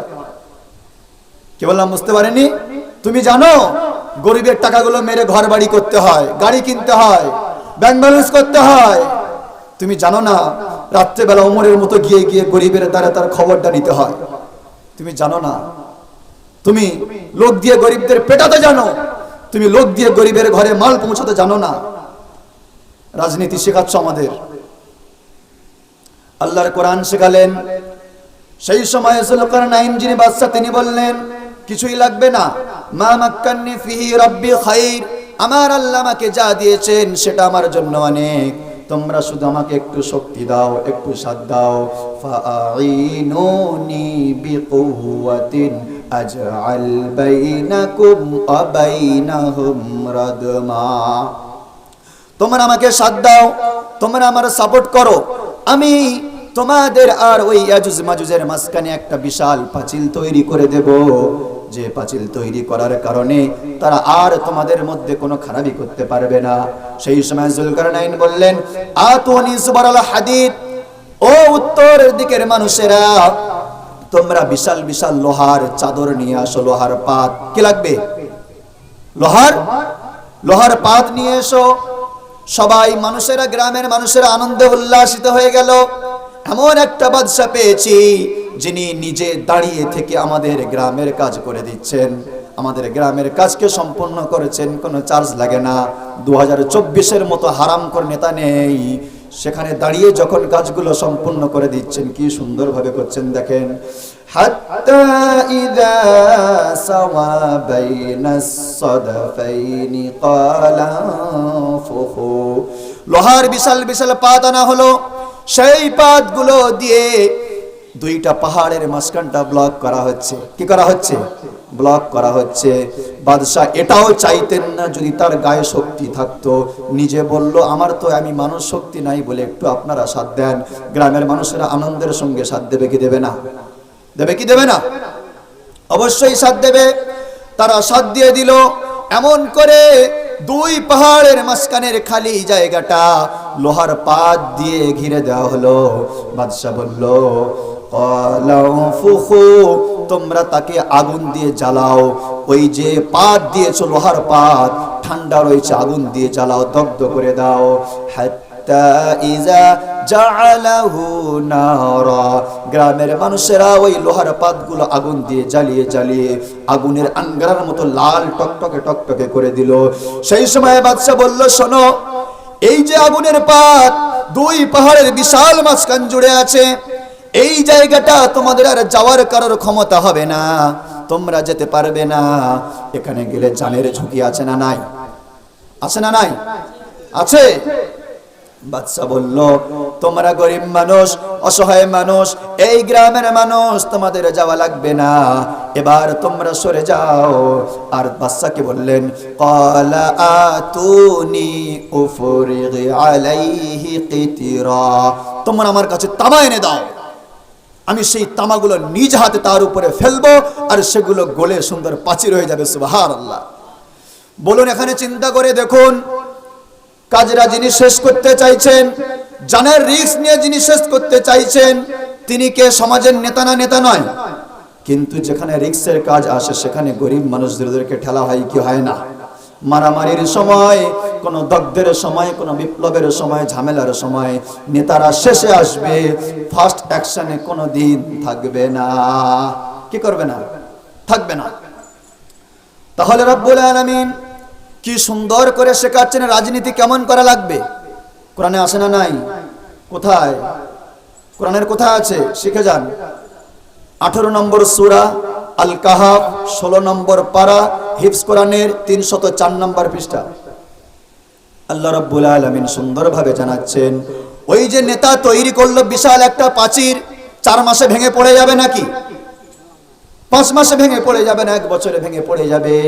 যাই তাই প্রাচীর করেনি। তাহলে যদি রাস্তার জন্য 2 লক্ষ টাকা অ্যাডভান্স করা হয়, বরাদ্দ হয়, সেখানে কেন 50,000-এর রাস্তা হয়ে যায়? কেন? হারাম খাওয়া জায়গা খোঁজা পাওনি? আর পারো তো নিজে খেটে খাও না, লোকের হারামি করে খাচ্ছ কেন? বুঝে আসেনি? লোক হয়তো সাপোর্ট হয়তো দিতে পারে, বলে না ভক্ত থাকে ভোটার নয়। ভক্ত হয়তো আছে কিন্তু ভোটার নেই।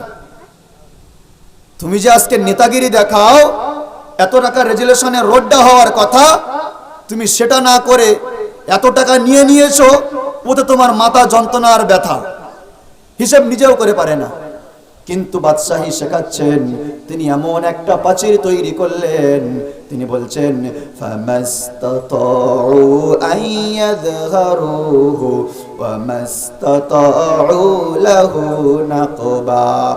ও উত্তর দিকের মানুষেরা শোনো, আমি বাদশাহ যুলকারনাইন এখানে তোমাদের যে প্রাচীর তৈরি করে দিলাম, এই প্রাচীরটা এমন ভাবে বানালাম, ওই ইয়াজুজ মাজুজের ক্ষমতা নাই, তারা পাঁচিল টপকে আসবে। তাহলে পাঁচিলটা হাইটে কম না বেশি? কম না বেশি? বেশি। এবং এটাও ক্ষমতা নেই, অমাস্তাতাউ লাহু নাকবা, তারা সেটাকে ছিদ্র করবে, ভেঙে ফেলবে, এটাও ক্ষমতা নেই। তার মানে বোঝা গেল, যে কাজটা জনগণের জন্য করতে হয় সেটা 100% করে দিতে হয়। কি করতে হয়? রাস্তা করে দিল, 4 মাসে চটা উঠে সব শেষ হয়ে গেল। ও রাস্তায় তোর বাপ পড়ে মরবে না তো গ্রামের লোক পড়ে মরবে? হক কথা যেমন বলাটাও কঠিন, শোনাটাও কঠিন, সাপোর্ট করাটাও কঠিন, বলানোটাও কঠিন, মানাটাও কঠিন, মানানোটাও কি কঠিন। তবে ওই 7 জন যুবকের কথাটা খেয়াল রাখো, যে যুবকগুলোর গুহার ব্যাপারে আয়াত আল্লাহ কোরআনে নাযিল করলেন, আল্লাহ সূরাও দিলেন। 7 জন যুবক, একদিকে আর গোটা রাজ্য ছিল, আর একদিকে কোনদিন তুমি বলবা না কে করবে, ওরা তো কেউ সাপোর্ট নয়। পারো তো তুমি একজন বান্দা, একজন দাঁড়াও, একজন তুমি দাঁড়াও, এক সময় দেখবে ওই একজনের থেকে তোমার পেছনে 100 জন দাঁড়িয়েছে, ঠিক কি না? যখন মক্কার জমিনে ইসলাম বলে কিছুই ছিল না, একজন দাঁড়িয়েছিলেন মুহাম্মদ সাল্লাল্লাহু আলাইহি ওয়াসাল্লাম। সেই মানুষটা সত্যের উপরে ছিল না মিথ্যার উপরে?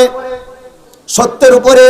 সত্যের উপরে থাকার কারণে আজকের পৃথিবীর জমিনে যার কোনো গুগল আইডি নাই, ফেসবুকের আইডি নাই, ইনস্টাগ্রাম নাই, কিছুই নাই, হোয়াটসঅ্যাপ মেসেঞ্জার কিছুই নাই, কিন্তু পৃথিবীর কোটি কোটি কোটি কোটি মানুষ তার ফলোয়ার। সুবহানাল্লাহ। তাহলে সত্যের উপরে থেকেছিল। তাই তুমি যুবক, হাতে চুড়ি পরে বসে থাকার নাম তুমি যুবক নয়। আল্লাহ তোমাকে গ্রামে পাঠিয়েছে কি জন্য জানো? ক্বালা রাসূলুল্লাহ সাল্লাল্লাহু আলাইহি ওয়াসাল্লাম, মান রাআ মিনকুম মুনকারান ফালিগাইরুহু বিয়াদিহি। বিশ্বনবী বলেন, শোনো আমার উম্মত, যখন তোমাদের মধ্যে কারো সামনে কোনো অন্যায় দেখা যাবে, সঙ্গে সঙ্গে হাত দিয়ে রুখে দাও। ফাইল্লাম ইয়াস্তাতি'উ ফাবিলিসানিহি, যদি হাত দেওয়ার ক্ষমতা না থাকে জবান দিয়ে প্রতিবাদ করা লাগবে কি লাগবে না? 3 নাম্বার বিশ্বনবী শেখাচ্ছেন। কে শেখাচ্ছেন? ফাইল্লাম ইয়াস্তাতি ফাবিকলবি, যদি তুমি হাত দিয়ে রুখতে না পারো, মুখ দিয়ে বলতে না পারো, সেটাকে ঘৃণা করে চলে যাও, তাকে দেখে স্যালুট করবা না। বুঝে আসেনি? ইসলামটাকে নিয়ে অনেক ইসলামের মুনাফিক দুশ্মনী শুরু করেছে। ছোট্ট একটা প্রশ্ন করব আপনাদের শেষে আমি। এবার রব্বুল আলামিন সুন্দর করে বিশ্বনবী সাল্লাল্লাহু আলাইহি ওয়াসাল্লামকে জানিয়ে দিলেন, ও রাসূল, ওই ব্যাপারগুলো আপনি বলে দেন যারা আপনাকে প্রশ্ন করলো, পৃথিবীর এমন বাদশা যে বাদশা পৃথিবীর শাসন করলো, ওই যে পাঁচিল তৈরি করা হলো, পাঁচিল তৈরি করার পরে ওই বাদশা বলে দিল এই পাঁচিল ওভারটেক করবে না, ভাঙতেও পারবে না। আলোচনা কোরআনের বাইরে আসে না ভিতরে যাচ্ছে? বাইরে যাচ্ছে নাকি? বাইরে গেলে আমাকে বলবেন। এবার বিশ্বনবীকে জানা হলো, নবী আপনি শোনেন, যখন কোনো কাজ কেউ করে দেবে, কোনো সরকার করে দেবে, করে দেওয়ার পরে যেন এমন গ্যারান্টি না দেয় জীবনে ভাঙবে না, এমন গ্যারান্টি দেওয়া যাবে না। বলছে ভাই এমন টিউবওয়েল করেছি, গ্রামের সেরা টিউবওয়েল, 24 দিন পরে আর পানি ওঠে না, 4 বছর ধরে চেষ্টা করে এখনো ঠিক হয় না, এমন আছে না নাই? আছে না নাই? আছে। তখন কি বলতে হবে সেটা তুমি কি বলবে? কোরআন শেখাচ্ছে, শেখো। ক্বালা হাযা রাহমাতুম মির রাব্বি ফাইযা জাআ ওয়া'দু রাব্বি জা'আলাহু দাক্কা। ওই কাজটা সম্পূর্ণ করলে তুমি, করার পরে বলো আমার তরফ থেকে করি নাই, না তো সেলফি তোলো, যত ভিডিও ক্যামেরা যা আছে সব করে বলে আমি করিস। এমন চাপাবাজ সমাজ আছে না নাই? আছে। আল্লাহ শেখাচ্ছেন কি বলবে, ক্বালা হাযা রাহমাতুম মির রাব্বি, এই যে কাজটা করেছি এটা রবের তরফ থেকে। কার তরফ থেকে? নাকি আমার মতো চালার তরফ থেকে? সেই সময় তুমি বক্তা, তোমাকে বলতে হবে, তুমি এমএলএ, এমপি, নেতা, প্রধান, পঞ্চায়েত মেম্বার যাই হও, তোমাকে বলতে হবে এই কাজটা করেছি আল্লাহর তরফ থেকে, আমার তরফ থেকে নয়। বুঝে আসেনি? আর তার সাথে এটাও বলে দাও যে যখন আল্লাহর অর্ডার হবে, ফাইযা জাআ ওয়া'দু রাব্বি জা'আলাহু দাক্কা, যখন আল্লাহর অর্ডার হয়ে যাবে সেই সময় কিন্তু এই পাঁচিল চুরমার হয়ে যাবে। কি হয়ে যাবে? চুরমার হয়ে যাবে। এবার শুনেন, ইয়াজুজ মাজুজ কারা? হযরত, আচ্ছা একটা প্রশ্ন করি, কোন নবীর জামানায় গোটা পৃথিবীতে পানি ভরে গিয়েছিল গো? কোন নবীর জামানায় গোটা বিশ্বে পানিতে ভরপুর হয়েছিল?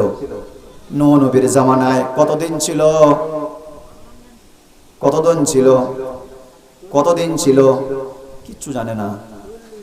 না না, এই বিশাল ইতিহাস, এগুলো হয়তো জানা সম্ভব না। 40 দিন গোটা বিশ্বে পানিতে ডুবেছিল। হযরত নূহ আলাইহিস সালাতু ওয়াস সালামের একজন ছেলে, তার সম্প্রদায়ের মধ্যে এসেছিল ইয়াজুজ আর মাজুজ। তারা কিন্তু মানুষের আকৃতি, তারা এমন একটা বিখ্যাত আকৃতি নিয়ে তারা থাকে, তাদের আকৃতি দেখলে মানুষের ভয় লেগে যাবে। সেই তাদেরকে তো ঘিরে দেওয়া হয়েছে, তারা এখনো দুনিয়ার জমিনে আছে। কোন দিকে? উত্তর দিকে না দক্ষিণ দিকে? কোন দিকে আছে? উত্তর দিকে? হ্যাঁ, আমি তো বললাম দক্ষিণ দিকে। উত্তর দিকে আছে। কোরআন জানিয়েছে, যদি আজকের পৃথিবীর গবেষক খোঁজার চেষ্টা করে ইয়াজুজ মাজুজদের খুঁজতে গেলে কোরআনের আইন মেনে যেতে হবে কোন দিকে? উত্তর দিকে। তাহলে বোঝা গেল। এবার প্রশ্ন আসছে, হুজুর ওই সমস্ত ইয়াজুজ মাজুজ আমরা শুনেছি তারা পৃথিবীর জমিনে আসবে, কখন আসবে, কোন সময় আসবে, পৃথিবীর জমিনের কি হালাত হবে শোনেন। এই যে আপনারা দেখছেন গাজায় যুদ্ধ চলছে, বিশ্বের শেষ মহাপ্রলয়ের একটা সূচনা হাদিসের মধ্যে এই যুদ্ধের ব্যাপারে বর্ণনা পাওয়া যায়। বিশ্বের মধ্যে পশ্চিমা দেশগুলোর মধ্যে বিশাল একটা লড়াই লাগবে। হয়তো সামনে সারিতে আছে গাজা আর ওদিকে ইসরায়েল, কিন্তু তথ্য ভালো করে জেনে দেখবেন এখন 41টা দেশের মধ্যে যুদ্ধ চলছে। কটা দেশ? 41টা দেশ। এই যুদ্ধ কিন্তু থামবে না। হাদিস রিসার্চ করে বলা, এই যুদ্ধ থামবে না। এই যুদ্ধ চলতে চলতে চলতে চলতে এমন একটা সময় হবে, চলে আসবেন কে? কে আসবেন? ঈসা নবী, মাহাদি। মাহাদি আসার বিবরণটা ওটা আমি বামুনহাটিতে বলেছিলাম, ইউটিউবে আবার নেটে আছে, ওটা পরে শুনবেন। আমি ঈসা নবীর ঘটনাটা বলছি বলেই ইয়াজুজ মাজুজকে বার করে আনছি, হ্যাঁ ইনশাআল্লাহ। এবার এই যুদ্ধ চলার ক্ষেত্রে দামেস্কের সাদা গম্বুজওয়ালা মসজিদে ফজরের সময় ঈসা আলাইহিস সালাতু ওয়াস সালাম তিনি দুইজন ফারিস্তার ডানার উপরে ভর দিয়ে ওই মসজিদের গম্বুজের উপরে তিনি নামবেন। গম্বুজের সাইড থেকে নিচে নামাজ শুরু করার আগে মুসল্লিরা দেখতে পাবেন মসজিদের উপরে ঈসা নবী হাজির হয়েছেন। দুইজন ফারিস্তার কাঁধের উপরে ভর দিয়ে আসবেন। উজু যেন তৎক্ষণাৎ করেছেন, হাত পা দিয়ে টপ টপ টপ টপ করে পানি পড়বে। ইমাম মেহেদী দেখে বলবেন সালাম ইয়া ঈসা ইবনে মারইয়াম, সালাম ইয়া ঈসা ইবনে মারইয়াম, সালাম ইয়া ঈসা ইবনে মারইয়াম। ঈসা ইবনে মারইয়াম আপনাকে সালাম। সিঁড়ি দিয়ে ওই গম্বুজ থেকে নামানো হবে এবং তাকে বলা হবে আজকের ফজরের ইমামতি আপনি করেন। ঈসা নবী বলবেন না, ইমামতি আমি করব না, তাকবীর তো হয়েই গিয়েছে।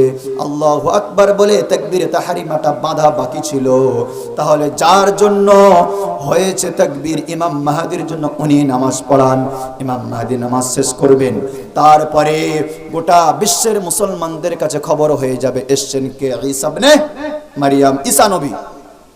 বুঝে আসেনি?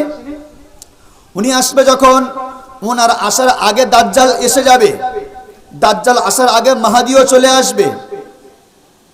দাজ্জাল মাহাদির বিবরণ দিলে সময় অনেক হয়ে যাবে, তো ওদূরে ইনশাআল্লাহ আল্লাহ চাইলে কোনো অন্যদিন শোনাবো। আজকে এটা বলে শেষের দিকে আসছি। ঈসা আলাইহিস সালাতু ওয়াস সালাম আসার পরে উনি শুনবেন যে এখানে দাজ্জাল এসেছে। দাজ্জাল কে এসেছে? দাজ্জাল। ছোট্ট করে বলে রাখি, দাজ্জাল কোথায় আছে জানেন? কেউ জানেন কোথায় আছে জানেন? বিশ্বনবী সাল্লাল্লাহু আলাইহি ওয়াসাল্লামের একটা হাদিস, নবীজি বলেন ইন্নাহু কানা ফি বাহরিল ইয়ামানি আও বাহরিশ শাম। শাম এবং ইয়ামান এই দুইটা শহর, এই দুইটা দেশের মধ্যবর্তী একটা সাগর আছে। সাগর কি সাগর?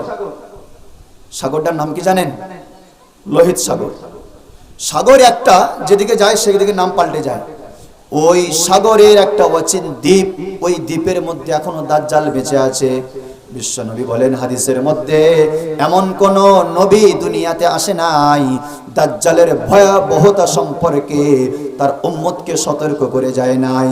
বিশ্বনবী এটাও বললেন আল্লাহ রাব্বুল আলামিনের যত সৃষ্টি আছে, সব থেকে মানুষ লেভেলে যত সৃষ্টি আছে, সব থেকে ভয়ঙ্কর সৃষ্টি আর সব থেকে বড় সৃষ্টি হলো দাজ্জাল। ওই দাজ্জাল একটা অচিন দ্বীপে বাঁধা আছে। বলবো নাকি? বর্ণনা শোনাবো কোথায় আছে, কি ব্যাপার? দাজ্জাল ওই অচিন দ্বীপে আছে। আমরা জানলাম কি করে? আজকে তো কোনো সায়েন্স, কোনো গবেষক, কোনো বিজ্ঞান কেউ তো বলতে পারছে না। তারা হাদিস ফলো করেছে, কোরআন ফলো করেছে, স্যাটেলাইট যোগে তারা দেখার চেষ্টা করেছে, কিন্তু আমার আল্লাহ লুকিয়ে রেখেছেন। নবীজি সাল্লাল্লাহু আলাইহি ওয়াসাল্লামের কিছু সাহাবী তারা একটা নৌকায় উঠে ভ্রমণ করেছিলেন, একটা অচিন দ্বীপে গিয়ে পৌঁছালেন। খুব শর্টে কথাটা বলছি। সেখানে গিয়ে পৌঁছে দেখছে যে একজন মানুষ দাঁড়িয়ে আছে, গায়ে বিশাল বিশাল লোম। ওই মানুষটাকে জিজ্ঞাসা করা হলো তুমি কে? সে বলল আনা জাসসাসা, আমি হলাম জাসসাসা। কি বলল? আমি জাসসাসা। জাসসাসা মানে কি জানেন? গোয়েন্দা। কি গোয়েন্দা?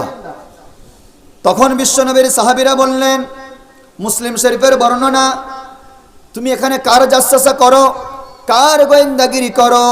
তখন সেই ব্যক্তিটা বলল, তোমরা এই জঙ্গলের ভিতরে একটু যাও, গেলে বুঝতে পারবা আমি কি জন্য এখানে আছি। নবীর সাহাবী সেই সময় জঙ্গলের ভিতরে তার সঙ্গীদেরকে নিয়ে যান। গিয়ে দেখেন একটা প্রাচীন, একটা ভাঙা, একটা গির্জার মতো একটা ঘর। সেখানে একজন মানুষ বাঁধা, হাঁটু পর্যন্ত শিকল, আর হাতগুলো বাঁধা আছে, শরীরটা বাঁধা আছে, বিস্মিত একটা চেহারা, বিশাল বিশাল লোম গায়ে, থম হয়ে দাঁড়িয়ে আছে। এরা গিয়ে বলল, ওয়াইলাক, ধ্বংস হও, তুমি কে? এই জঙ্গলে তুমি কি করো? এখানে তোমার কি পরিচয়? তারা বলল, তখন সেই ব্যক্তি বলল, আমার পরিচয় শোনার আগে বলো তোমাদের কি পরিচয়?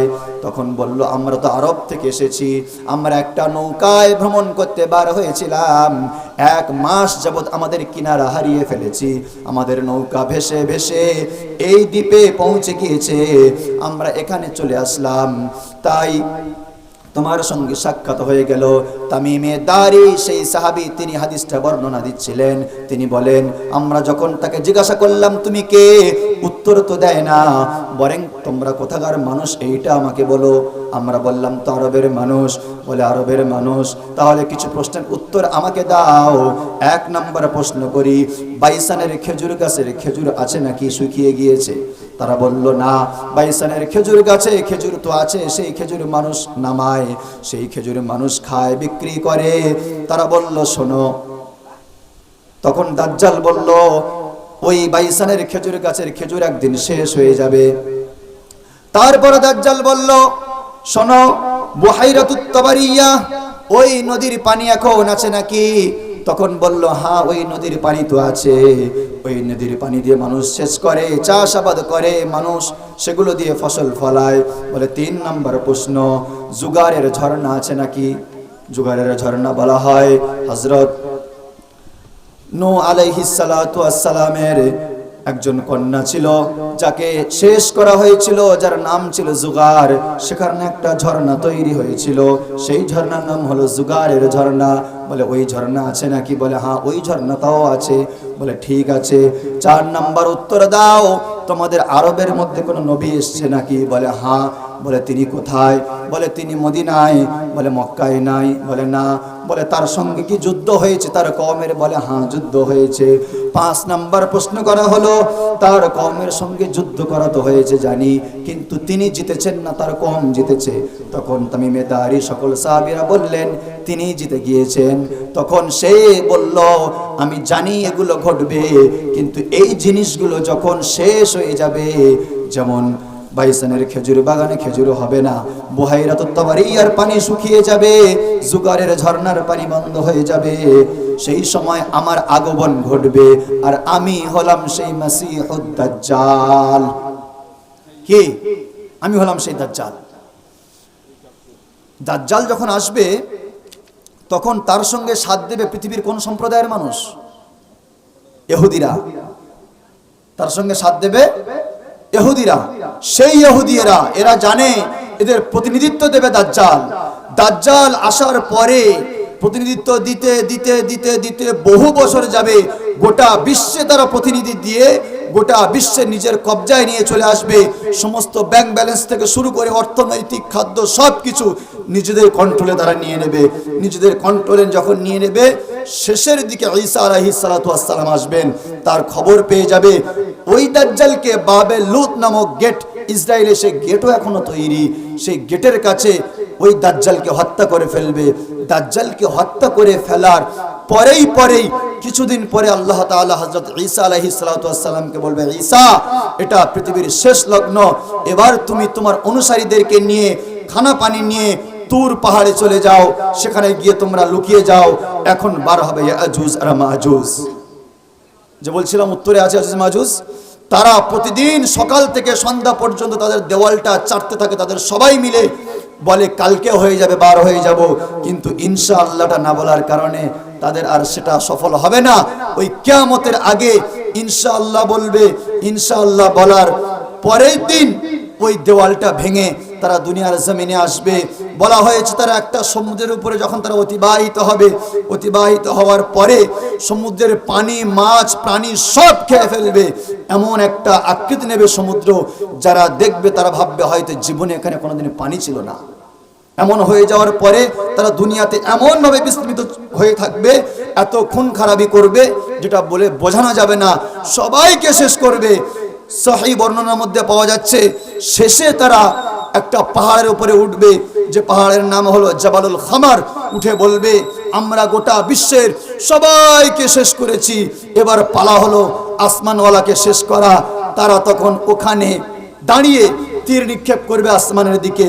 আল্লাহ বলবে ফারিস্তারা ওই তীরটাকে লক করো, আর তীরের মাথায় রক্ত লাগিয়ে আবার সেটাকে রিটার্ন করো। তীরটাকে রিটার্ন করা হবে রক্ত লাগিয়ে। এরা বলবে আমরা আসমানওয়ালাকেও মেরে ফেলেছি, আদৌ না। তারপরে আল্লাহ তাআলা তাদের উপরে রাগান্বিত হয়ে যাবেন, তাদের উপরে এত গজব নাজিল হবে। শুধু ওখানেই নয়, ওদিকে ঈসা আলাইহিস সালাতু ওয়াস সালাম তার সম্প্রদায়ের অনুসরণকারীদেরকে নিয়ে যেখানে ছিলেন, ওখানে খাওয়ারও দুর্ভিক্ষ দেখা দেবে। এমন কি বলা হয়েছে একটা গরুর মাথার দাম আমাদের কাছে বেশি না কম? কম। গোশের দাম বেশি, মাথার দাম কম। 100 দিনারে একটা মাথা বিক্রি হবে সেদিন। মানে এখন আমাদের ইন্ডিয়ান টাকায় কত লাখ টাকা হিসাব নাই, তো এত টাকা দাম দিয়ে একটা মাথা কিনে খাওয়ার জন্য নবী ঈসা দোয়া করবে, আল্লাহ আপনি ইয়াজুজ মাজুজকে দুনিয়া থেকে বিদায় দিয়ে দেন। আল্লাহ তাআলা তাদের উপরে আসমানি গজব দিয়ে, মরণ দিয়ে তারা সব মরে যাবে। এমন ভাবে মরে যাবে, ঈসা নবী তুর পাহাড় থেকে এসে দেখবে পৃথিবীর জমিনে এক বালিশ, এক বেগত জায়গা খালি নেই পা রাখার। আল্লাহ তাআলা সেই সময় আবার দোয়া করবে আল্লাহর কাছে, হযরত ঈসা নবী, আল্লাহ এদেরকে সরিয়ে দেন। আল্লাহ তাআলা উটের মতো বড় বড় পরিন্দা, উটের মতো গলাওয়ালা পাখি পাঠাবে, তারা আসবে, তাদেরকে ঠোঁটে করে নিয়ে পৃথিবীর কোনো এক কানাচে ফেলবে। আল্লাহ তাআলা তারপরে বৃষ্টি দিয়ে সুন্দরভাবে আল্লাহ তাআলা গোটা পৃথিবীটা ধুয়ে দেবে। তারপরে 40 বছর এমন হওয়ার পর ঈসা আলাইহিস সালাতু ওয়াস সালাম উনি দুনিয়া থেকে বিদায় নেবে। কওমের মানুষ তারা ইসলামের পথে কিছু থাকবে, এমন একটা সময় আসবে আল্লাহ তাআলা আস্তে একটা ফিনফিনে হাওয়া দেবে, এমন একটা রোগ জন্ম নেবে মানুষের, মুমিনের বগলে বগলে। ওই রোগটা হওয়ার পরে যত মুসলমান আছে, ইমানদার আছে, সব মারা যাবে। লা তাকুমুস সাআ হাত্তা ইকালা ফিল আরদি আল্লাহ আল্লাহ। ওই সময়টা পৃথিবীর জমিনে আর কোনো মুমিন বেঁচে থাকবে না, কাফের বেঈমানরাই বেঁচে থাকবে। আল্লাহ তাআলা সেই সময় বলবেন ইসরাফিলকে, ইসরাফিল তুমি সিংহায় ফুঁক দাও। গোটা বিশ্ব তছনছ হয়ে যাবে, আসমান জমিন উলট পালট হয়ে যাবে। আল্লাহ তাআলা পাহাড়গুলোকে তুলার মতো উড়িয়ে দেবে, সমুদ্রে পড়ে সমুদ্র লক হয়ে যাবে, গোটা বিশ্ব তছনছ হয়ে গোটা বিশ্ব ধ্বংস হয়ে যাবে। তারপরেই আল্লাহ তাআলা আবার আমাদের অনুফিখা ফিস সূর ফাইদা, আল্লাহ তাআলা বলেছেন সুন্দরভাবে, দ্বিতীয়বার ফুঁক দেওয়ার পরে আবার আমাদেরকে উত্তোলন করা হবে। তো এইভাবে হবে আমাদের পৃথিবীর শেষ। তা আমরা পৃথিবীর শুরুতে আছি না শেষে আছি ভাই? শেষে আছি। নবীজি বলেন বুইস্তু আনা ওয়াসসাআতু কাহাতাইন, এই দুইটা আঙুল যেমন কাছাকাছি, আমি রাসূল আর কিয়ামত তত কাছাকাছি। ওইজন্য শেষ মেসেজ এটাই আমার থাকবে যে আমরা যাই করি না কেন নবীজির কথার উপরে মানার চেষ্টা করব, আমলের উপরে চেষ্টা করব, এবং সৎ পথে থাকা, হক কথা বলা, হক কথা বলানোর সবথেকে বড় যুদ্ধ কি জানেন? আফজালুল জিহাদি কালিমাতু হাক্কিন ইনদা সুলতানিন জাইর। জালেম শাসকের সামনে হক কথা বলাটাই সবথেকে বড় জিহাদ। কি বললাম বুঝে আসেনি? ওজন্য আমার মতো একটা জিনিস খেয়াল রাখবো, যতদিন বাঁচবো বিড়ালের মতো 500 বছর নয়, একদিন বাঁচো সিংহের মতো, ঠিক কি না? আল্লাহ তাআলা আমাদের সকল যুবককে হাদিস কোরআন অনুপাতে জীবন যাপন করার তৌফিক দান করুন।